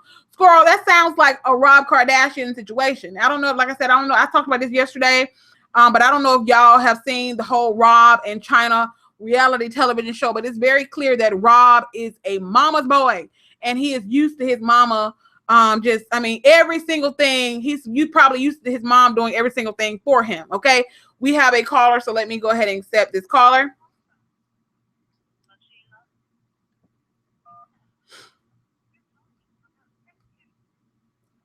LaSheila. Ooh. I'm sorry. I didn't catch that. Okay, I think she hung up. I hate that grown ass men think they shouldn't know how to cook a meal or do laundry. Girl. And like I said, y'all, this is a test run, so it's low-key kind of bootleg right now, but I will definitely have this set up. It's going to be a little bit better after today, but we're doing a test run on the phone calls, okay? I know I haven't seen that show. Oh, talking about the Robin China show. TLC said, it's best I don't want no scrub. I don't want no scrub. LaSheila. Ooh. Hey. Hello? Hey. Hey, how are you? I just want to, just based on the child support subject and the subject about a boy not being a man. Right. Because, like on the child support subject, when I got pregnant by my daughter's father, we was in high school or whatever, so we both were young and immature. But now I'm 26 and he's 26, and he's like still doing the same thing. And his mom even offered to pay me child support to keep from putting him on child support. She offered to give me money every month to keep me from putting him on child support. So he's such a mama's boy. Wow. And his family want to pay his child support to keep me from actually going down to the courts and putting him on child support. Wow. But you know what? Okay, at the end of the fucking day, if that's how she want to work the equation, then I guess that's her prerogative. Is he in the child's life? Does he come around? Like he has other kids and stuff, so he don't even come around her. Like every couple of years he'll be trying to text me on Facebook. If he don't have my number, he'll be trying to text me on Facebook and ask me he'll change man and can he come around her, and I'm like, no, because you're not gonna be in and out of her life. Right. So has he ever been around? How old is your baby? My daughter's 7 years old now, and he has never been around. He's been in and out of jail her whole life. And that's why his mom and them don't want me to go put him on child support, because in my state, if you don't pay your child support, they arrest you. Right. Wow. So okay, let me ask you this question. I know you said he's been in and out of jail. Is he but has he made a conscious effort to want to be in her life? I know you say he's been in and out of jail. I totally understand, and I know that you don't want him, being there for, a month or two and she not seeing him no more and getting confused. I totally understand you on that. But has he made a conscious effort to continuously reach out to you and tell you that he wants to be in her life? Or do you think it's kind of like a situation where he want to be around to kind of get with you? Or do you think it's actually... When every time I bring up the topic and I be trying to talk to him about our daughter, he'll start trying to flirt with me and talk sexually to me. And when I let her go with him or something like that, he'll just go drop his car over his mom's house or his grandma's house, like, as to keep her himself. He'll just run off with one of his little girlfriends or something, or run off with his friends and just drop off with his family members.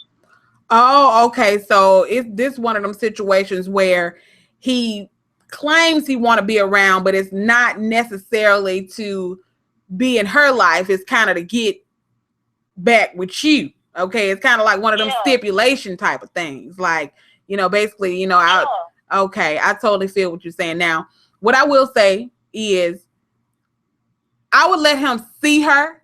If I wouldn't just be, okay, my thing is this: you can see her, but you're not just gonna come get her and, take her and drop off at your mama's house. You can come see her, have, spend a little bit of time with her if you want to come over and see her, whatever, help her with her homework or something like that. If you want to see her from time to time, ain't nothing wrong with that. Now, as far as just getting her and taking her and going and dropping her off at your mama's house, you're not spending no time with her, that, that's definitely something that I agree with you on that. You're not just going to be getting her, taking and dumping off on somebody else while you going and, doing what you're doing in the streets. Now, as far as the child support is concerned, is he working? Does he work? Because I know you said he's in and out of jail.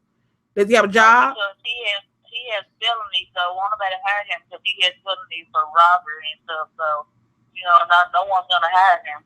Well, I know you said that you wanted to go down to the court and put him on child support, but at the end of the day, shit, I guess if won't nobody hire him, if his mama wants. I don't want to put him on child support. His mama just propositioned me. Like, she thought I was gonna put him on child support, so she's like, just don't go put him on child support. I'll just give you money every month for the baby and buy her what she needs. Oh, okay, I got you now. Okay. Well, to be honest, if that's what you want to do, I mean, especially because hell, children are expensive. We all know that children are expensive, especially if he one of them people who in and out of jail. He ain't got no income, and he a mama boy. And if his mom wants to step up and be financially responsible for the child because she know her son ain't, he ain't one of them people who responsible. Even though I understand that you want him to be the one to, do what he needs to do, even if he had to do little side jobs and give you money to support the child. I totally understand you on that situation right there. But at the end of the day, girl, I'm gonna be honest with you. I'm gonna tell you ThickChickVlogs opinion. If his mom, so that you been letting his mom help you with the baby? Or yeah, but here's the twist on the story. I've been, since my daughter was 3 months old, I have been my other kid's father. We engaged and everything since my daughter was 3 months old. And he has raised my daughter, been an amazing father to her, taking care of her and everything. So every time this dude pop back up in our life, it's like causing a problem. It's like, where he keep coming from? He's not want to do anything. She only knows him. It's like, I'm constantly trying to give him opportunity. But it's like, it's not no one else's responsibility. It's not his mom's responsibility. It's not his grandma's responsibility. And it's not, he should be doing what he's supposed to do. That's another good one. And for those of you that are in here, and hopefully once we get off here, hopefully somebody else can call in and give their opinion on this. Basically what she's saying is that her child's father, he's in and out of jail. Okay. He got felonies on his record. Nobody wants to hire him. His mom has, basically told her, to keep her from going. She don't want to necessarily put him on child support, but his mom basically told her, look, I'll help you out with the baby because, he ain't working, he ain't got no job, he in and out of jail. And she's basically saying that anytime he calls and says that he wants to see the child, he'll come and get her. And instead of him spending time with her, he'll take her and drop her off at his mom's house. So it's like, it's kind of like one of them situations where he just coming to get her when he want to come get her, but he not the one that's actually spending time with her. But she's engaged to another man, and that man is, I'm pretty sure he's being the father that this dude ain't being to your baby. Am I right about that situation? Yeah, because me and the guy I'm engaged to, we have 4 kids together, and so he's like been a father to all of them. It's the only that she knows. So when this guy comes in at her life, she's like, she don't even know his name. She don't know anything about him. She just thinks it's a strange guy that just coming in and out of her life. Okay. So this is a good one, family. This is a good one. She's engaged to another man. She has 4 other children with, and this guy is being the father to her daughter who has another father. So this guy in and out of jail comes around when he gets ready. And of course, her fiance, who is being a father to this little girl, he feels some type of way that this man want to come around when he want to come around. Number one, you being confusing as hell. Okay. I'm being the father in this child's life. Now, I'm not saying that nobody should, if the baby gets to a certain age and she wants to, even though he in and out of jail, if she still wants to have a relationship with her biological father, I don't think there's anything wrong with that. But I kind of low-key agree with the man. I'm taking care of this baby, and this dude keep coming in and out of her life, confusing the hell out of her. I totally agree. So I'm definitely looking forward to hearing some thoughts on this one. That was a good one. So I feel you on that situation. Ain't nothing wrong with letting the mama help you out from time to time if she want to help you because he ain't willing to step up and be a man. But I can definitely understand your fiance's plight, him being in this child's life and this dude coming in and out. Number one, he's being disrespectful as hell. You engaged and he hitting you up on social media trying to be sexual and shit. That number one, that you out of bounds. That whole situation right there. So he'll say stuff like, I want to put another baby in you and all this type of stuff. I'm like, I don't want more kids like you. You crazy? Exactly. Now, Treasure Singh said, but don't you think the child would want to know her real father? but I have gave him ample opportunity to get to know her. He's not doing right. It's not like I just say, okay, he messed up, so I'm not going to let her see him anymore. I gave him like over 10 chances over her. She's 7 years old to just come and get her and do right and do right. And every time I talk to his mom, oh, he's back in jail. Literally, he's back in jail every 2 months. So what she's saying is she's gave him ample opportunity. She keeps giving him chance after chance. And every time she, you know, he comes back in her life, and I guess after she, you know, seen or heard from him for a while, she'll call his mama like, where he at? You know what I'm saying? And she'll be like, oh, he back in jail. So it's a little bit more to the situation, because a lot of these people in here are saying, I agree, but Jailbird is still the father. Maybe he'll come around one day. So I guess she's saying is that she's giving him opportunities to step up and be a father, but he basically keeps letting his baby down, and I guess she don't want to keep putting her through that. And I guess what she's saying, I'm pretty sure once your child gets to be a certain age, if she tells you, okay, mama, even though my dad in and out of jail, I still want to, you know, him to come around. You know what I'm saying? And I'm pretty sure you probably wouldn't have a problem with that. No, because my dad has been in jail my whole life, and I'm an adult now, and I'm cool with my dad, even though he's been in jail since I was 18 years old. Okay. So, but here's the gag on the situation. I just want to get this out.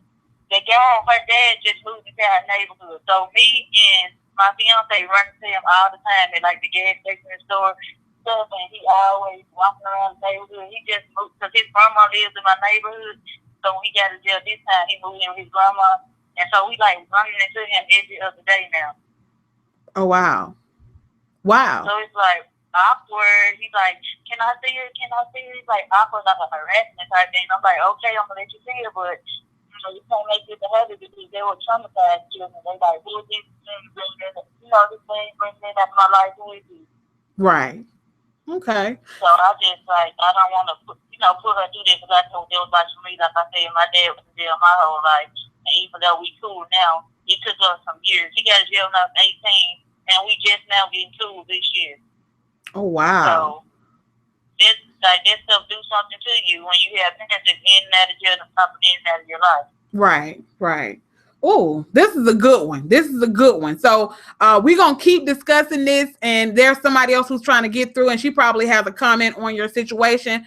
But thank you so much, because like I said, we're going to discuss this a little bit further. So hopefully you stick around and read the chat, and you can continue to hear what we got to say about this subject, because that was definitely a good one. So thank you so much for calling back in and telling us your situation, because that was a good one. Thank you. You're welcome. So, okay, that was a good one. She said that her father was in and out of jail when she was a child, and she knows how that traumatized her. Now, I agree that if the child wants to be around her father, even though her daddy is a jailbird, I think that, you know, you should allow that. You should give that child that opportunity to be around their father, even though you are, you know, engaged with somebody else who is the acting father in her life. At the end of the day, he's not necessarily her biological father. But I totally understand her about it being a confusing situation. So, Khadijah, but maybe you shouldn't take grandma money. That's a good, Khadijah, the phone is free if you want to call in. Thick Chick, can we talk about how relationships with our parents affect our relationship with our spouse? That's a good one. Be sure to remind me about that one in a second, Keisha. We can definitely talk about that. Let her talk on the phone or FaceTime. Damn that. So you don't agree with him wanting to come in and out of her life one choice? Is that what you're saying? This fucking hair family. I'm sorry, this fucking hair. I wish I had a mirror right here, because it is getting on my fucking nerves, bitch. It's getting on my nerves. Let me take this caller, 770. What's your name and where are you calling from? My name is Brown Sugar, and I'm calling from Georgia. Hi, Brown Sugar. How you doing tonight? I am doing awesome. That's good. I actually had a comment about the young lady that called in previously. I know that sometimes, let me premise this by saying I've had 2 children. I've been married for 12 years. And I'm 35. Okay. So, and I didn't grow up with my biological father in the house. But when I was like 15, my mom got remarried. She has to allow him to parent the way that he can, and allow the grandmother to step up where she can, in order to have that family presence from the paternal side to go ahead and be able to step in. She may want him to do things, Obviously, there's something wrong that he keeps going back to jail. Right. You don't know what his issues are. Unfortunately, you may not find out things until we have children already with them. You know what I mean? Right. She has to leave the door open. When it's her time, the child will go ahead and make the decision on how they want to have a relationship outside of the family. I totally agree with that. I agree. I did. My life moment was, why doesn't my father's family, why don't I have a relationship with them? They're from the Dominican Republic, so they're special people within themselves. But, and my mom is Puerto Rican, so there was already a culture clash there to begin with. But, I yearned for that side of my family. I called my grandmother one day and I said, I really want to meet you. I was in 6th, 7th grade, something like that. She said, oh no, I'm on my way out. I can't talk to you. I'm getting ready to DR. I said, okay, no problem. But it was coincidental. This is my first time ever seeing her. We were in a little shop and my mother, that's your grandmother right there. I was like, oh, isn't she supposed to be in the Dominican Republic? Wow. A moment for me where I said, oh, okay. So it may not be your son, you're part of the issue. And I made a decision from that day forward.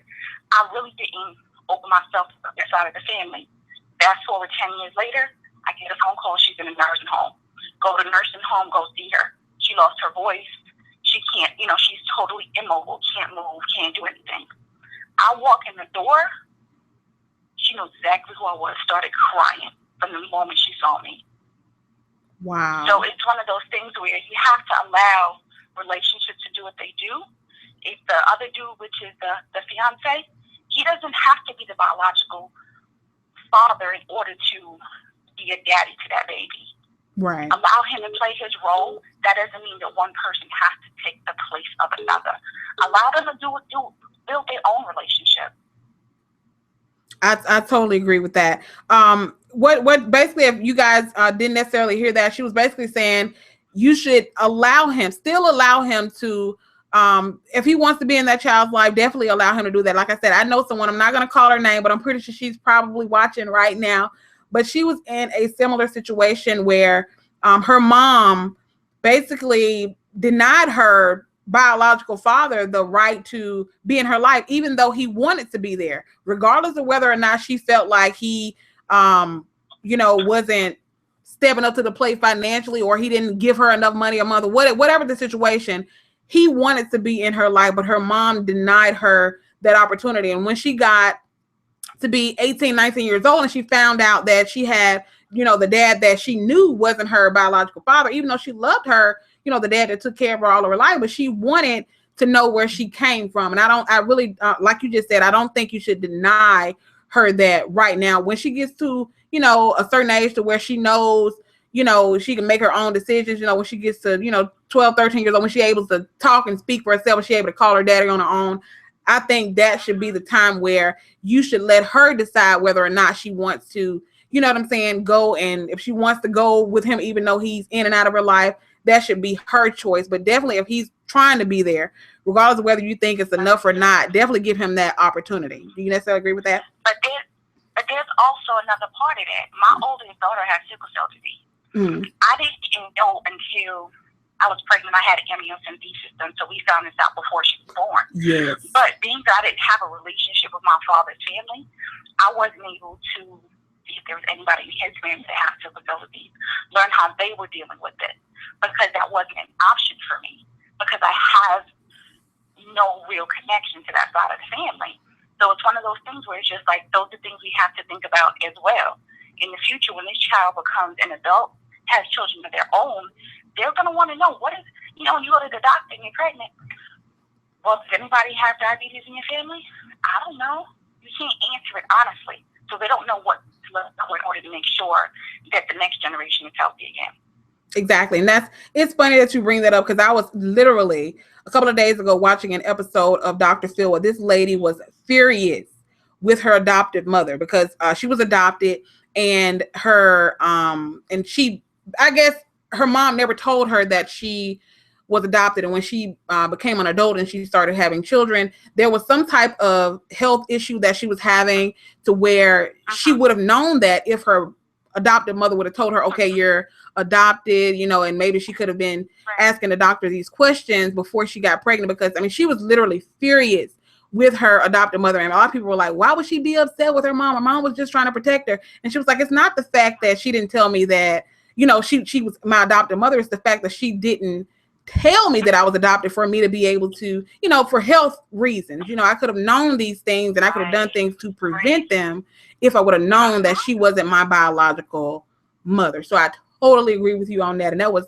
oh my God, that was, thank you for bringing that up, because that was definitely, that was good, girl. That was good. Thank you. I'm glad that I got through. I like this little call situation. I like it. I am too. And I'm glad you got through as well.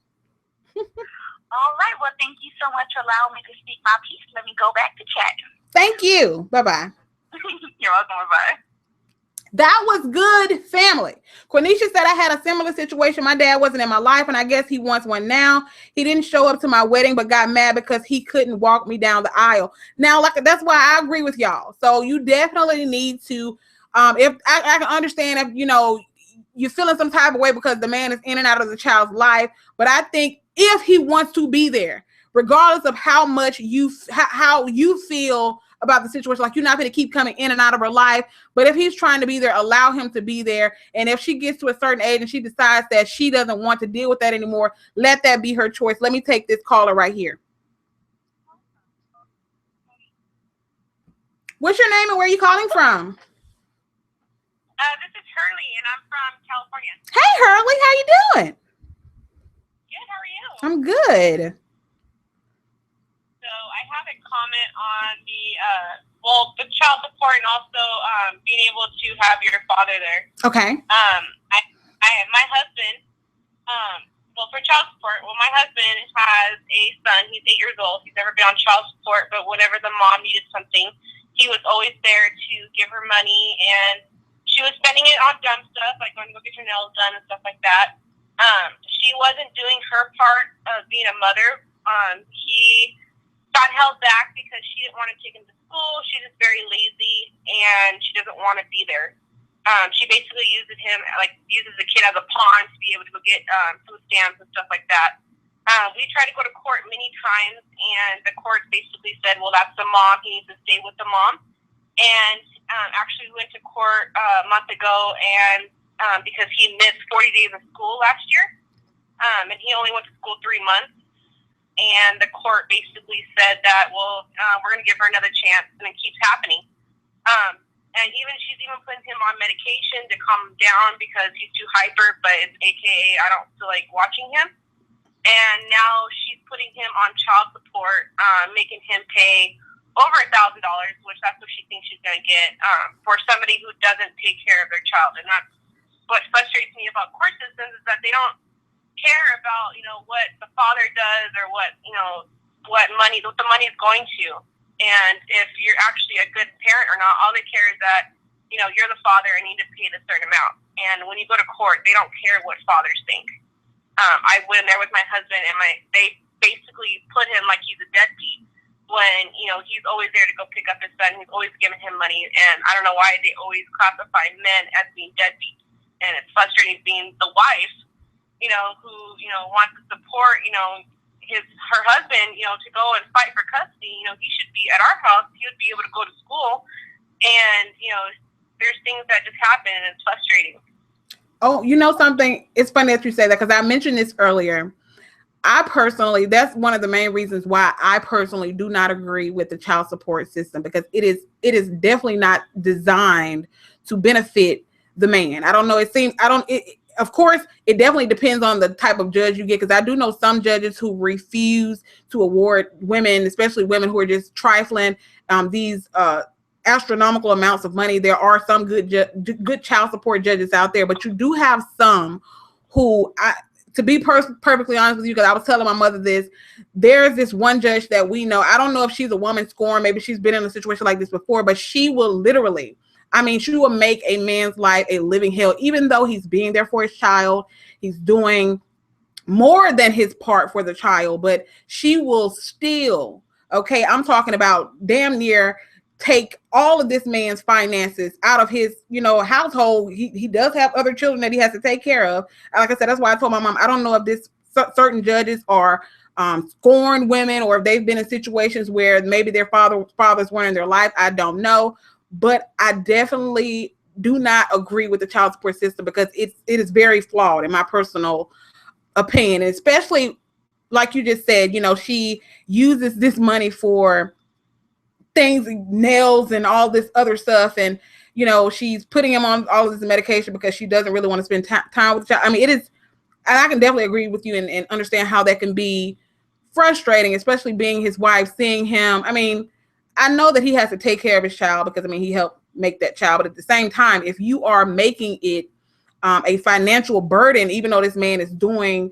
what he's supposed to do financially for the child, and you're basically telling him that, okay, you're pretty much just going to work and give her all of your money. I can definitely understand, being someone's wife, how that can be frustrating, because I know somebody who's going through that same thing right now, and it's a living hell. I mean, she's damn near having to do way more than her part financially for the household, because all of his money is going to child support for this woman who won't work. She won't get a job. And, he's trying to tell the court, okay, well, she's not financially able to take care of the child. She needs all of this money per month. Then why not give me custody of the child? And she can, it's not like she can't,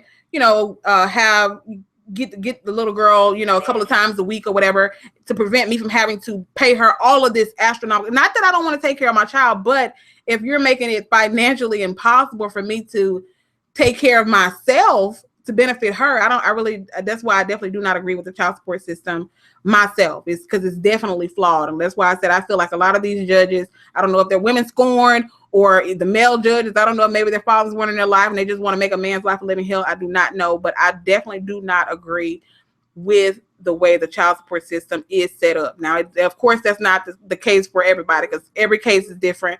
But in that case, like you're saying right now, that is something that's ridiculous. I mean, that is absolutely ridiculous. See, with me, like if my child doesn't have diapers or food on the table, like me, I'm gonna go and sell my TV. Like I'm gonna go and sell my stuff. I'm not gonna sit here and put all of my burden on a man because I had that baby. That was mine. If he doesn't want to be involved, then don't be involved. But I'm going to take care of mine. Exactly. And I'm not going to sit here and, demand stuff from you. And also, if I can't handle what I'm doing as a woman by taking my son to school, like literally the school is across the street from her house. If you can't wake up on time to get your child to school and you can't handle those little situations, you shouldn't have a child. That child is suffering right now because he got held back. He's going to get held back again because he can't get his ass to school. And he's over here, he knows by the age of 3 or 4, it was astonishing to me that he knew how to make a bowl of cereal. Like he knew how to use a toaster, and he's like, oh, because my mom doesn't feed me, or in the medication that she gives him, he spaces out. And all these things that you're doing, you're not being a good mother. I've called CPS. CPS doesn't care. She's hit him with belts before, and I've had, I was washing him, and, they can tell that there's belt marks on him. CPS came, they looked at him, they're like, well, we can't tell, we can't arrest or we can't take a child away for, them being marks because, the way that your mom punishes her kids, that's her choice. Now, and I've done it with CPS with, the school thing, and it's just hard. I don't know what to do.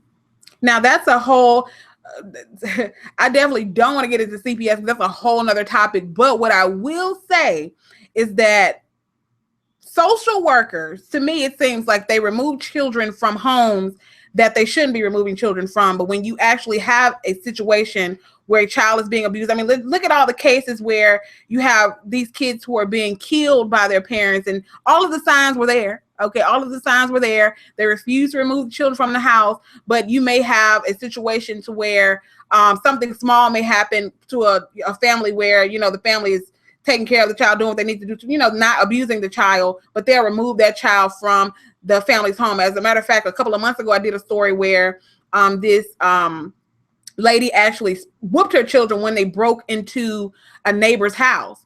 And CPS actually came and removed the children from her home, saying that she was abusing them because she whooped them with a belt when the neighbor came to her and said, okay, they broke in my house. Now, you have situations where, like you just said, you have people who are actually abusing children and social workers refuse to remove them from the houses. I mean, it's just, now I'm not talking about all social workers, because I do know some good social workers, but that's another flawed system as well. I mean, oh Lord, we could be on this subject for freaking ever, because I mean, girl, oh, thank you so much for that. I'm pretty sure there's going to be a lot of people who are going to want to call in and give their opinion on that situation right there, because I mean, my phone has just blew up like 5 times. So yeah. Well, thank you for having me. I love your channel and I watch you all the time. Thank you so much for having me. Thank you so much for calling. Bye. Thank you. Bye. Bye-bye. Oh my God. Oh my God, family. Oh my God. We need to, okay, I'm going to have to move on to another topic, because I've been on here almost 2 hours and we've been talking about the child support issue. A belt is an abuse. I'm sorry. I agree with you. I agree with you. A belt is an abuse, because I got my ass beat a lot when I was a child, and I'm perfectly fine. You're welcome, Hurley, and thank you so much for calling in. Whippings and beatings are different. I got a whipping when I did something wrong. My mama got beatings in her day. Times are different now. Exactly. I got my ass whooped too. Okay. I don't think nothing wrong with grabbing a fly swatter or a belt and tapping a child ass. Okay. I don't know if y'all remember the video I did a couple of months back where the lady was arrested and they took her children from her because they broke into the neighbor's house and she whooped their ass. So CPS came and took the children from her. I don't know if you guys remember that video that I did a while back, but I did that a while back. This is why there should be a law to have kids. Everyone is not equipped to take care of a child. I agree with you. I totally agree with you. Totally agree with you. But let's move on. Okay, let's move on, because we could stay on that topic for forever today. I see my phone blowing up, and I will take another caller in about 5 minutes, but I do want to move on to the next topic of conversation. The next topic, okay, do you leave your husband, okay? Do you leave your husband when he says that he has no money to leave and get an apartment or a house, so he stays with his mother, you and him? So basically, this person asked the question, do you leave your husband if you are living with his mother with him and he tells you that they don't have, we ain't got no money to get no apartment or no house, so we got to stay with mama? Now, I have a couple of questions to the person who asked that question. My first question would be, did you marry this man while he was living with his mom? Okay. Or is it, because there are several ways that this topic of conversation can go. Now, if you got married to this man, y'all had your own, he had his own home, he was working, had a decent job, he was financially stable, and maybe he got hurt on the job or something, and, he wasn't able to take care of the household anymore, and you weren't making enough money to, step up and be the breadwinner for a certain period of time until he got better. Or did you marry this man while he was living with his mom and you moved in with him and his mom? Okay. So if you one of them people who moved in with this dude while he was living with his mama, okay, maybe this is a conversation you should have had before you got married. But if he got hurt on the job or something, he wasn't able to, financially keep the apartment or the house, that's a little bit of a different situation. And that's one of the reasons why you definitely, I tell women all the time, never be dependent upon a man to the point where, you want him to make all the money, you don't want to work and shit like that. Because it can always, emergencies come up, okay? You definitely need to have what I call a rainy day fund. You definitely want to have what I like to call a rainy day fund. And what a rainy day fund is you never know when it might be a situation come up where you might need to dip in that rainy day fund and, you ain't got no extra coins for nothing else. But I can't necessarily answer that question without knowing the situation, because if you married this dude while he was living with his mama, that sounds like a personal problem. Okay, you shouldn't have never married a dude who was living off his mama in the beginning. But if you guys had your own and he got laid off or he got hurt on the job or he got fired or some shit, and you ain't making enough money to upkeep an apartment or a house and y'all had to move in with his mama for a little while, that's a little bit of a different story. Okay, so I guess that scenario can go both ways. Okay, that's some shit that you definitely need to make sure that you don't be marrying nobody if he living in his damn mama house in the beginning. Okay, so rainy day fund is always an excellent idea. You never know, something might go wrong with your car. Okay, something might go wrong with your car. Khadijah, I think that was your name. You said you were calling in You can call back and I'll take your call, Khadijah. I saw that you were trying to call in a little bit earlier. When people get married, it does say for richer or poor. If you love someone, then you may want to stick it out for a while, at least to see if he gets on his feet. I agree with you, Kels. I totally agree with you. That's why I said if he got sick on the job or something, he got laid off to the point where he couldn't work no more, that's different, okay? Ain't nothing wrong with being around for your man. But if you married him while he was living at his mama's house, that's an issue, okay? That's definitely an issue, okay? My mama would just look at me and I freeze, okay? You should stay with him. Your vows say for better or worse. Think about if you leave him and he win the lottery next day, you ain't gonna get none. Let me answer this call right here. What's your name and where are you calling from? This is Houston, Texas. I'm finally in here. Hey, boo. Okay, I have a comment regarding the woman that just said, is it okay to leave your husband, basically, if he's not financially stable at this moment? I guess you're living at home with his mom or her mom. I'm not sure, like you said, we need a little bit more details because I'm confused. Right. My thing is, the part that I don't understand is, did she marry him prior to him living at home with his parents, or like how did that happen? Exactly.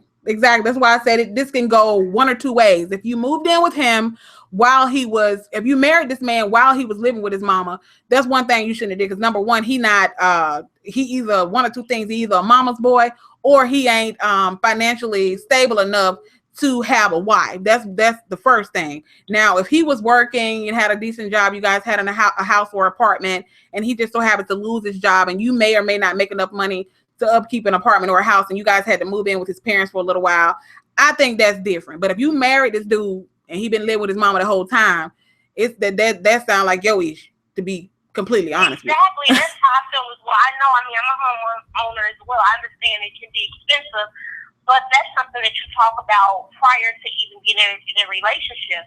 If so happen we fall on hard times, we have to live with someone. Are we going to live with your mom, my mom? I mean, things happen. I mean, we're all wrong. We understand things happen.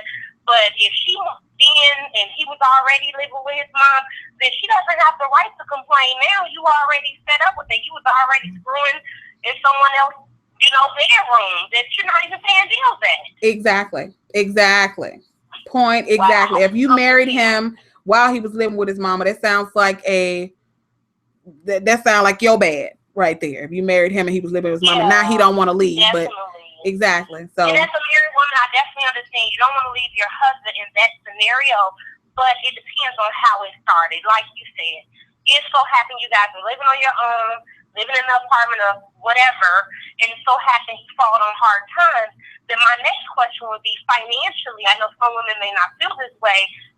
What is her income like? Is it just on him that you can't afford a condo or one bedroom or studio, whatever it is, girl, to support your family? Girl, you just took the words right out of my mouth. Like I said, for those of you who have been following me for a while, I did a video a couple of months back where I was talking about women who financially depend on a man for everything. Okay. The last thing you want to do is be one of those women who, number one, don't want to work, don't want to have, because you never know when a situation like this may come up where your husband may get hurt on the job or where he may lose his job. They may lay him off or something like that. And it may come a time to where you need to be the person who is going to step up and take over his role as a man and, pay the bills or pay the mortgage until he's able to get back on his feet. But if you're one of them people who, you're financially dependent on him and a situation like this comes up and now you're looking like, well, what we supposed to do? I don't want to go live with your mama. Well, that's one of the main reasons why you definitely need to have, if he wants to be the breadwinner, he wants to pay all the bills, ain't nothing wrong with that. But you definitely need to think about you having a little side job, even if it means you putting your money in a savings account. If something like this comes up, okay, you can still get your nails did, get all this other stuff did if he wants to pay the bills, but you never know when an emergency situation like this may come up to where he loses his job, or one of the cars might break down, or he might have a wreck or something in a car. One of the cars is paid off. You got to get a new car, so you got a new bill. It's a lot of things that could happen. Why you definitely need to be an independent woman, even if your husband wants to be the breadwinner, he want to pay all the bills in the house. Ain't nothing wrong with that, but you need to make sure that if things happen, emergency situations happen, you definitely need to be able to handle the things that he handled before you had to take over that responsibility. So I definitely agree with you on that. So like I said, whoever that person is that gave me that question, we need to know the whole situation. Did you move in with him when he was living with his mama, or did he lose his job and y'all had to move in then or something? So thank you so much. Also, just one more point. I say that, I mean, as a woman, I just had a baby. You may not know who I am, but I'm going to meet you on Facebook. I just had a baby 3 months ago. I definitely understand, being a stay-at-home woman, being a stay-at-home mom or wife. But I always tell young ladies, even people that's older than me, if you're going to be a stay-at-home wife or stay-at-home mom, make some type of goals for yourself. Maybe go back to school. I mean, even when I haven't been there that long, and I got my master's degree, and I'm only 27 years old. You have to do something. If you're going to stay at home, at least have something going on for yourself, even if you don't want to work. You can Exactly. go back to school. You can do something. So at least if something like this happens, you could say, well, I haven't worked in 2 years, but I have that degree or I have that experience. Okay, babe, I'm going to go to work part-time. Exactly. So you definitely have that to fall back on. So if anything ever happens, you have that degree to fall back on if you need to, try to search for a job and be the breadwinner for a little while your man gets himself together. So I totally agree with you on that. So there's nothing wrong with being... I love you back, boo. Thank you for calling in. All right, Khadijah, I know that you said you weren't able to get in. What is your area code, Mama? Khadijah, I want you to be able to get in because you said that you have been calling and you have some comments that you want to make. So please tell me your area code so that I can accept your call, Khadijah. So yes, ladies, whoever left me that question, there's a lot of scenarios in that instance. Do you leave your husband if he ain't got no money and y'all live with his mama? Okay. Do you leave your husband at that particular point in time? Let me know. Khadijah, what is your area code? Are you still in here, Khadijah? M-Time, a roommate. Oh my God, your comment went by too fast. Hey, Camilla, thank you for calling in, boo. Shout out to the real men in this chat. I'm here for it. Yes. Men should automatically want to be on point simply because they're a man. Exactly. I agree with you. But sometimes situations happen. People get laid off. They lose their job. They may be just, surviving on unemployment. That ain't enough to, girl, depending on how much your mortgage is. People have car notes. You have life insurance. You have, bills. So, yeah. Let me answer this call right here. Hopefully this is Khadijah. If not, then we'll get you in a minute, Khadijah. What's your name and where are you calling from?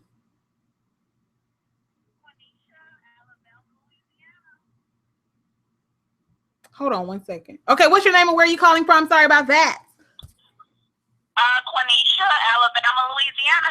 Hey, Quenisha, how you doing, boo? What's your question or comment? Okay, I actually have a question and a comment. Okay.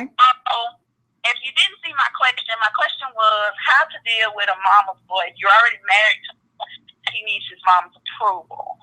Because it's different when, I agree with the lady, you shouldn't marry somebody that stay with his mom because I'm not staying with my mother-in-law. I refuse because I have 2 degrees and that just seems unnecessary. No, I'm not gloating. No, I'm not bragging. I'm just, So how do you deal with the man who's a mama's boy? Yes. In what sense? So you say he needs his mama's approval for everything? Is that what you're saying? Like before he makes a important decision with what he's supposed to be making with his wife, he got to ask his mama first. Oh, yeah, girl. Because I'm 4 months pregnant and it's kind of hard. I'm scared. Yeah, I kind of need as much help as I need to. We've been married a year. I feel like I'm competing with her. Baby, let me tell you, this is a tough one, and it's simply because I know everybody is sensitive when it comes to their mama, especially if you grew up being extremely close to your mom. But I think everybody, when you get even in a relationship, thinking about marriage, and definitely when you get married, you need to understand that if we looking at it in a biblical sense, okay, your wife comes before your mother. Now, by him having to get his mother's approval on situations, give me an example of something that he had to get his mama's approval on that, you know, you was kind of like, for real? Like, why would you go to your mama to get approval? Give me an example of what he needed. Okay. Okay, before we got married, we were going to stay together for 6 months so we can see how we connected together, because I've never lived with a man. I've had a single parent, you know, trying to do everything on my own. And so living with a man is new with me.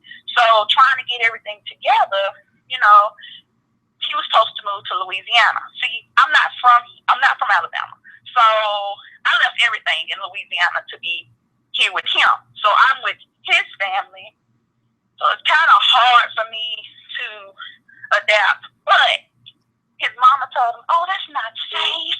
Oh, it's not this, it's not that. And so he canceled.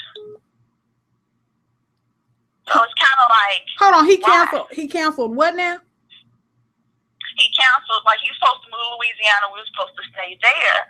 And then when we stayed there, we were supposed to stay there till about June, July. And then we were supposed to move back to where we wanted to go. But since his mama said it wasn't safe, it wasn't this, it wasn't that, he canceled.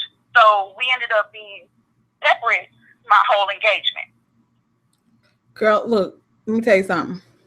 I say this a lot, and you know, I'm thankful that I've never been in a situation to where I felt like I had to compete with a man's mama, because you know, I know how that can be a touchy subject, but at the same time, when you get to a place in your relationship where, especially now that you're married, you're about to have a child, don't get me wrong, there are things that I still go to my mom, you know, about, you know, and I don't think there's anything wrong with that. But at the end of the day, if you need mama's approval for everything that you do, especially in our relationship, I feel like this. Maybe you need to go back and stay with mom. I mean, if it's one of them types of situations to where you just, you know, I can't do this unless I ask my mama. I don't want to do this. My mama might not like it. Well, it sounds like to me, maybe you need to go over there and be with mom.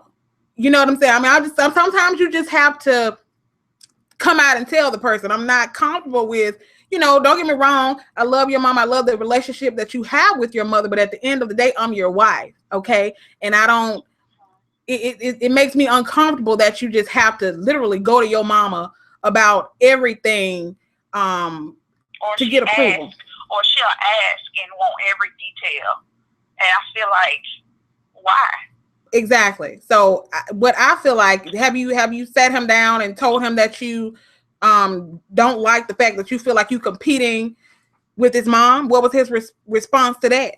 If you actually mentioned it to him, that is.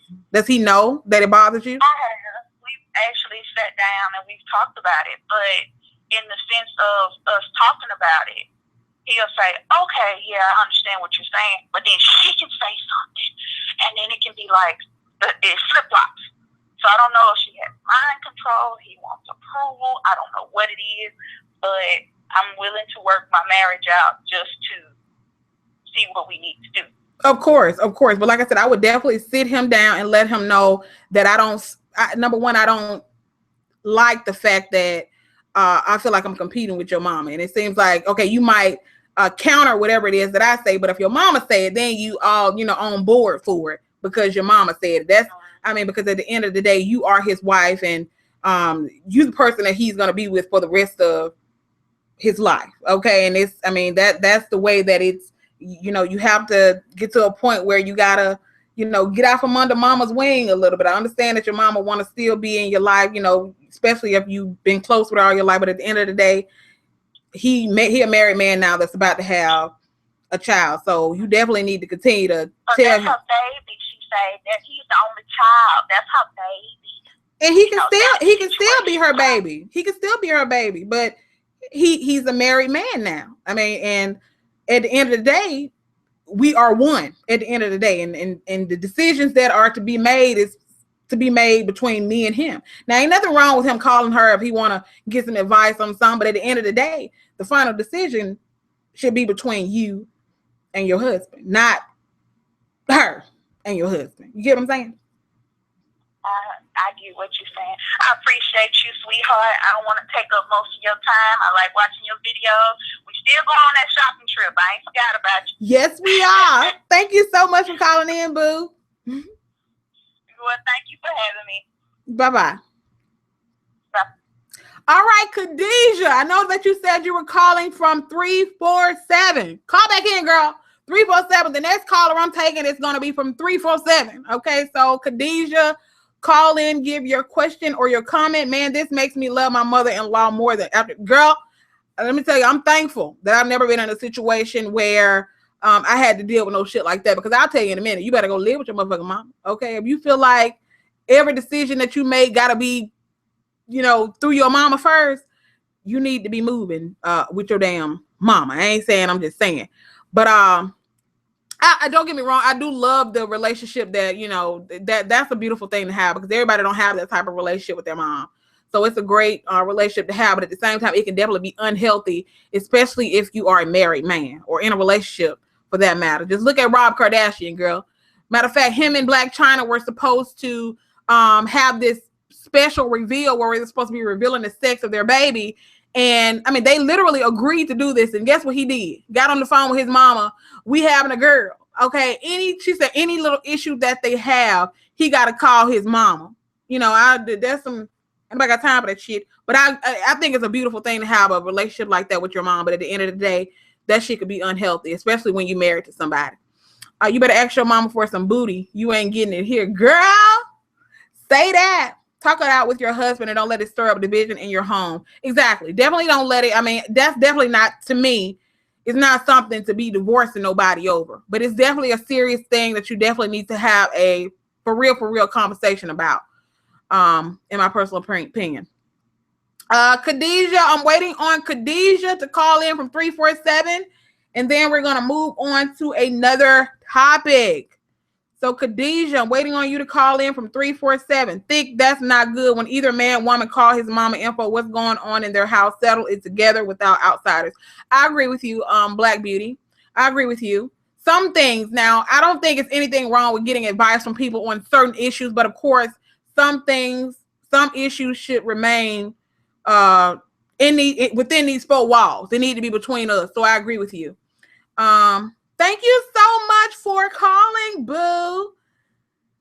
Thank you so much for calling. I will say this, keep your relationship at home. Now, ladies and gentlemen, what I will say is sometimes some things you need to keep to yourself. You got some people, men and women, who will run to their family and tell them all their problems that they're having at home with their husband or their wife.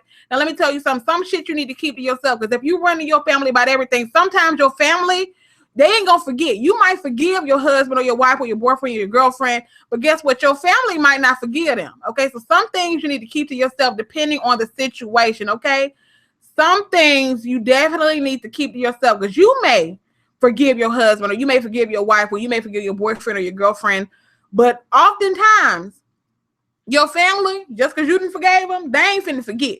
Okay, so some shit you need to keep to your damn self.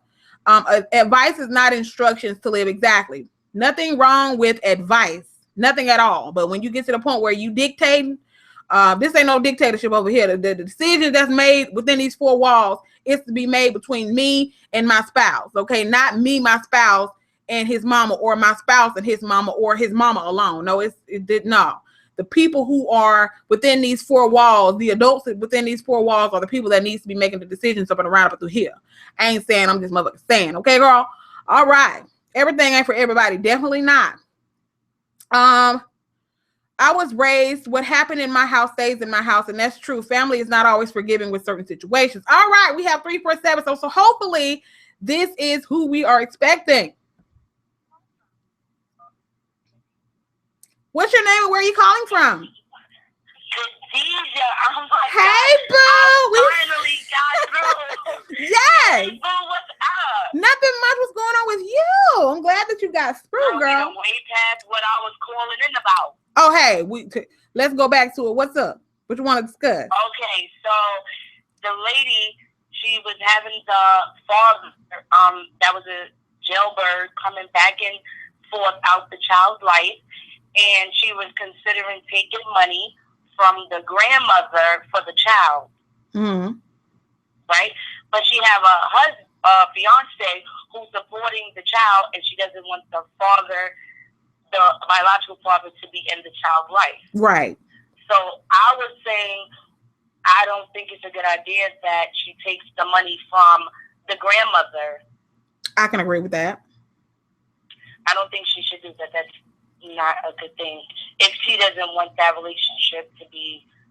I can definitely agree with you with that, especially if, because I know she was also saying that he would come pick the little girl up and take the little girl to his grandmother's house and go and do whatever it is that, you know, he wanted to do. So, and sometimes you do have men who won't step up and be a man, but you can have their parents, you know, their grandparents, or maybe even their siblings who want to have a relationship with that child. You know what I'm saying? So, oh, that's very true. Mm-hmm. Personal experience. Okay. Well, we got time. Like 3 days ago, I came in from work, and my child, that's going to be 2 in February, her father just up and took all his shit and left. Our PlayStation, his clothes, his shoes. Walked in from work. He don't work, and everything is going out of my house. Wow. Just going. Like, you're not talking to the family, you're not talking to me, just up and left, and no one knows where he's at. So she has grandparents that want to be in her life, and I'm not going to stop them. And I haven't really decided what to do if he decided to resurface and pop back up. Wow. Yes. Wow. Back to the situation that you were saying in regards to the other young lady situation.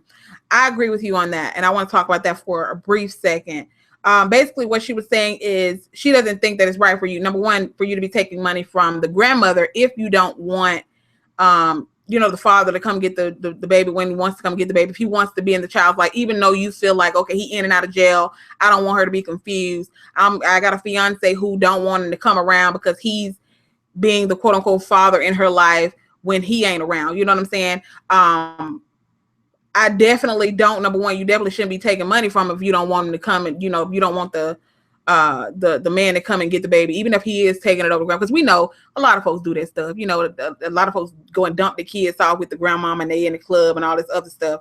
It does happen, but I agree with you. I definitely don't think you should be taking coins from the folks if you don't want them to be in the child's life. Now, ain't nothing wrong. I understand your fiance's plight as well. He feel like, oh, okay, I'm being the father in this child's life, and her real daddy keep popping up, and I guess he probably feels some type of way about it. But at the end of the day, you definitely, if he's even trying to come around even a little bit, you definitely need to give him the opportunity. And when your daughter gets to the point where she's able to make these decisions on her own as to whether or not she want to continue to go over grandmama's house and daddy in and out of jail, if she don't want to have the relationship with him, let that be her choice. But definitely don't deny her that opportunity, because there are people who, like I said, I know somebody personally who was denied the opportunity to know her father's her real daddy's side of the family, and she number one, she feels some type of way about that. She feel like she was robbed of a relationship with him, even though her mama didn't want him to come around. You know what I'm saying? So I definitely agree with you on that.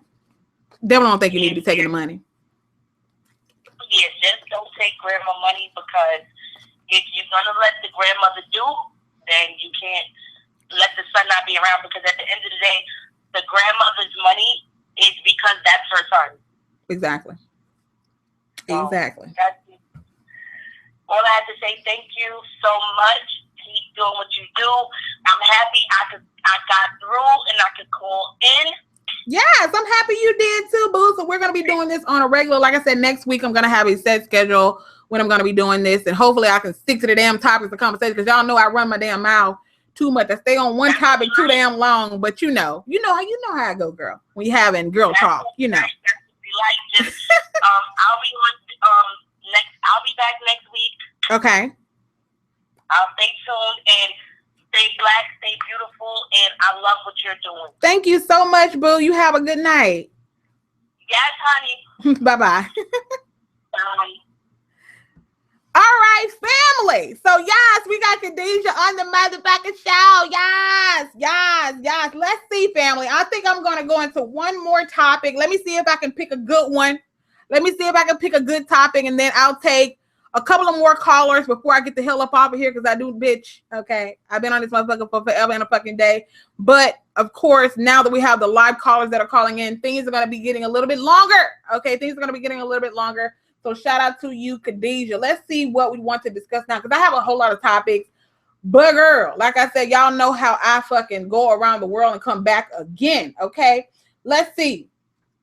Let's see what is a good topic of conversation. I think this one is a fucking doozy. We're going to end off on this one right here, okay? We're going to end off on this one right here. What happens? Okay, somebody asked me the question, a man wants his wife or his girlfriend to go to church, but she refuses to go. A man wants his wife or his girlfriend to go to church with him, but she refuses to go. Now, let me tell you my opinions on this, and I know some people are going to have different opinions on this.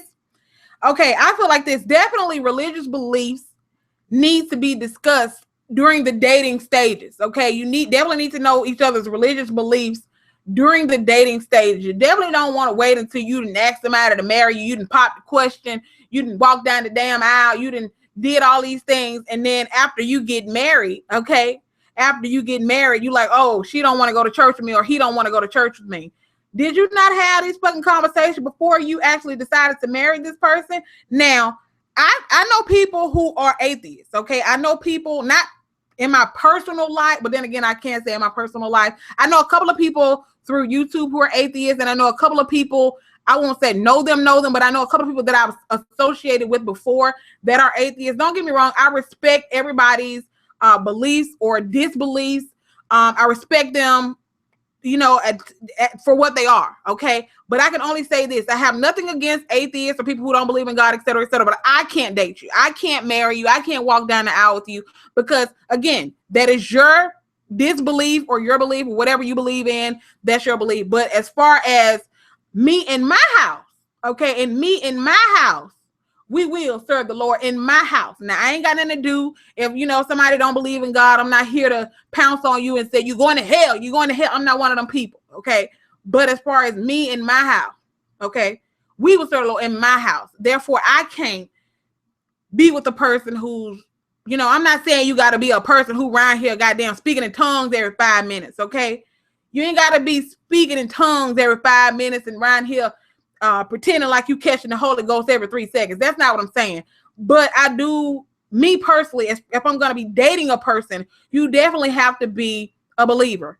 For me, you know, you definitely have to be equally yoked. So, you know, now that you didn't marry this chick and now she don't, you know, want to go to church with you. I mean, that's a conversation you should have been having with her while you were dating. Okay. And if you didn't have the same beliefs, you definitely don't, you know, you don't need to be going as far as to you know, marry no damn body if you're not going to be, you know, she going to be walking around here saying certain shit that she don't believe in, and you walking around here singing church songs and things. That, to me personally, I just don't, that ain't going to work out too well.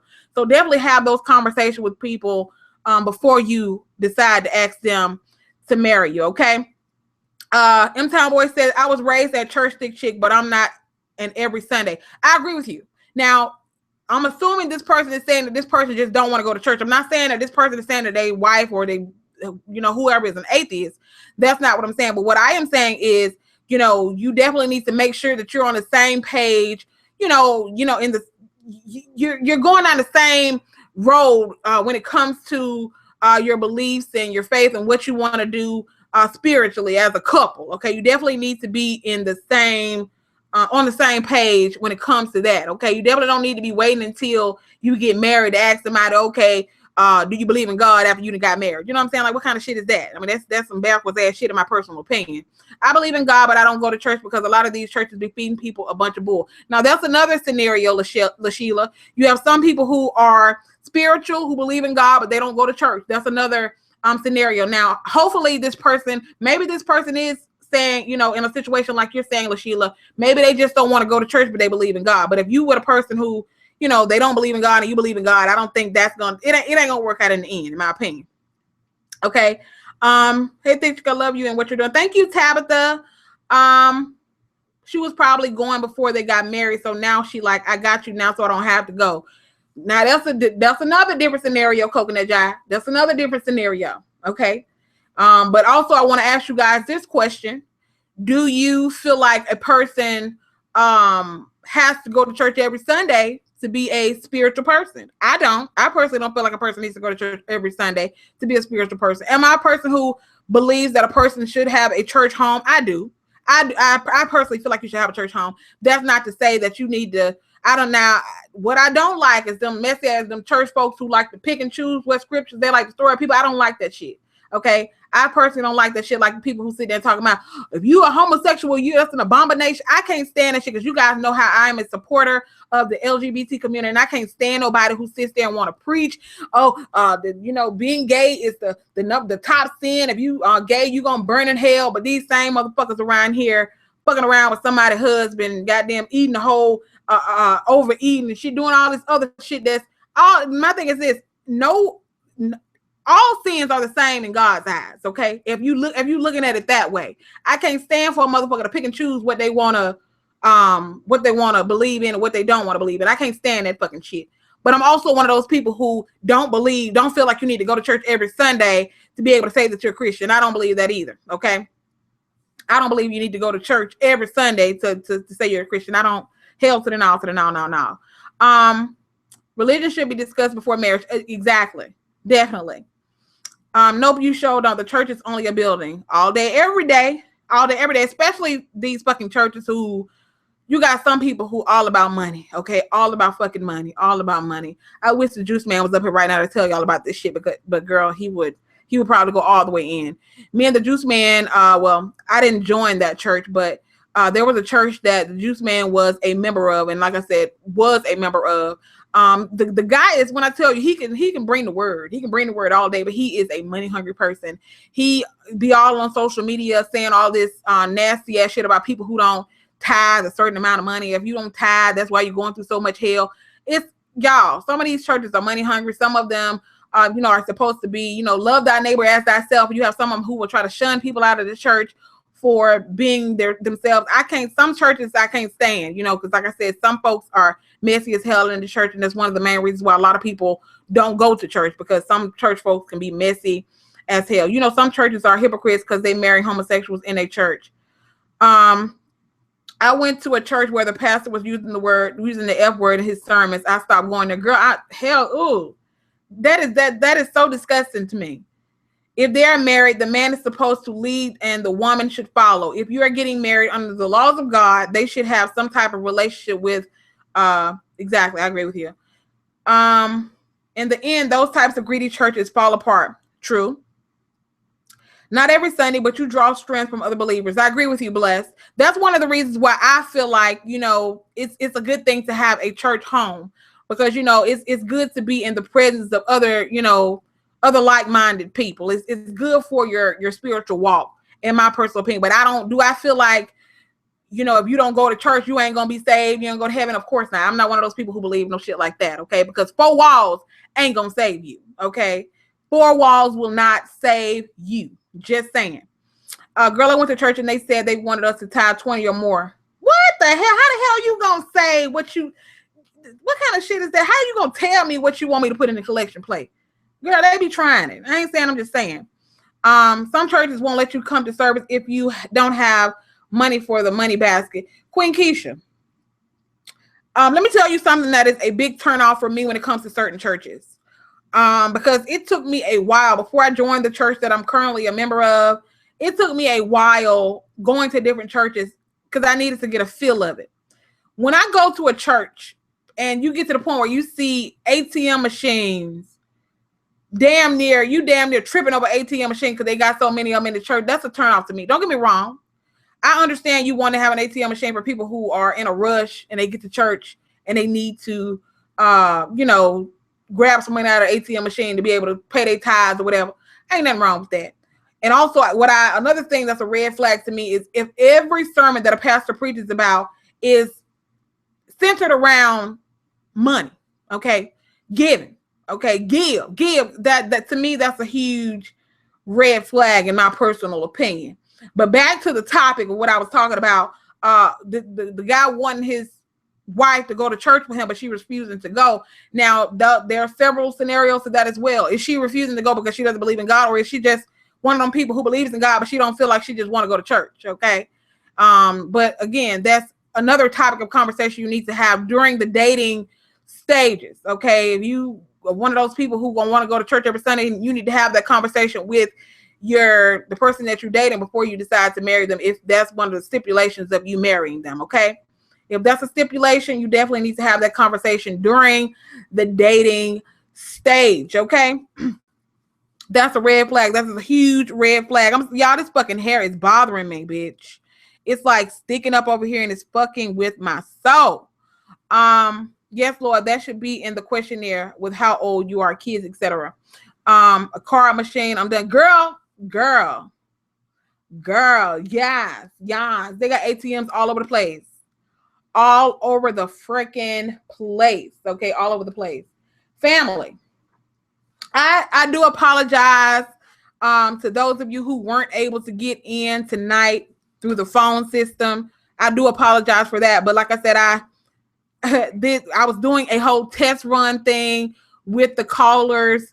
So I had people who were overlapping in calls, some people who were calling in while other people were already on the phone. So I am going to apologize to those of you who were trying to call in and you were not able to get through. But I promise you that we are going to be doing this a lot. There are going to be certain days where, like I said, next week I'm going to have an entire schedule, and I will be announcing that schedule on my Facebook page as well as here on YouTube. But we will be having certain days where we talk about current events. We'll have days where we talk about celebrity news. We'll have days where we talk about relationships and different things like that. And so you guys, hopefully those of you who were attempting to call in today will have the chance to call in during one of these other shows. I hope that you guys enjoyed tonight. Again, this was a test run. Things will definitely be getting a little bit better. Tomorrow I get my fucking iMac, like I told you guys. So the quality and everything will be much better going forward. Thick Chick, I want to leave a topic for chat. Send me if you're on my Facebook page, leave it over there. Or once this video processes, leave it down in the comment section so I can write it down. Or you can email me at dearthickchick@hotmail.com, M-Town Boy for you. And we can talk about that for sure.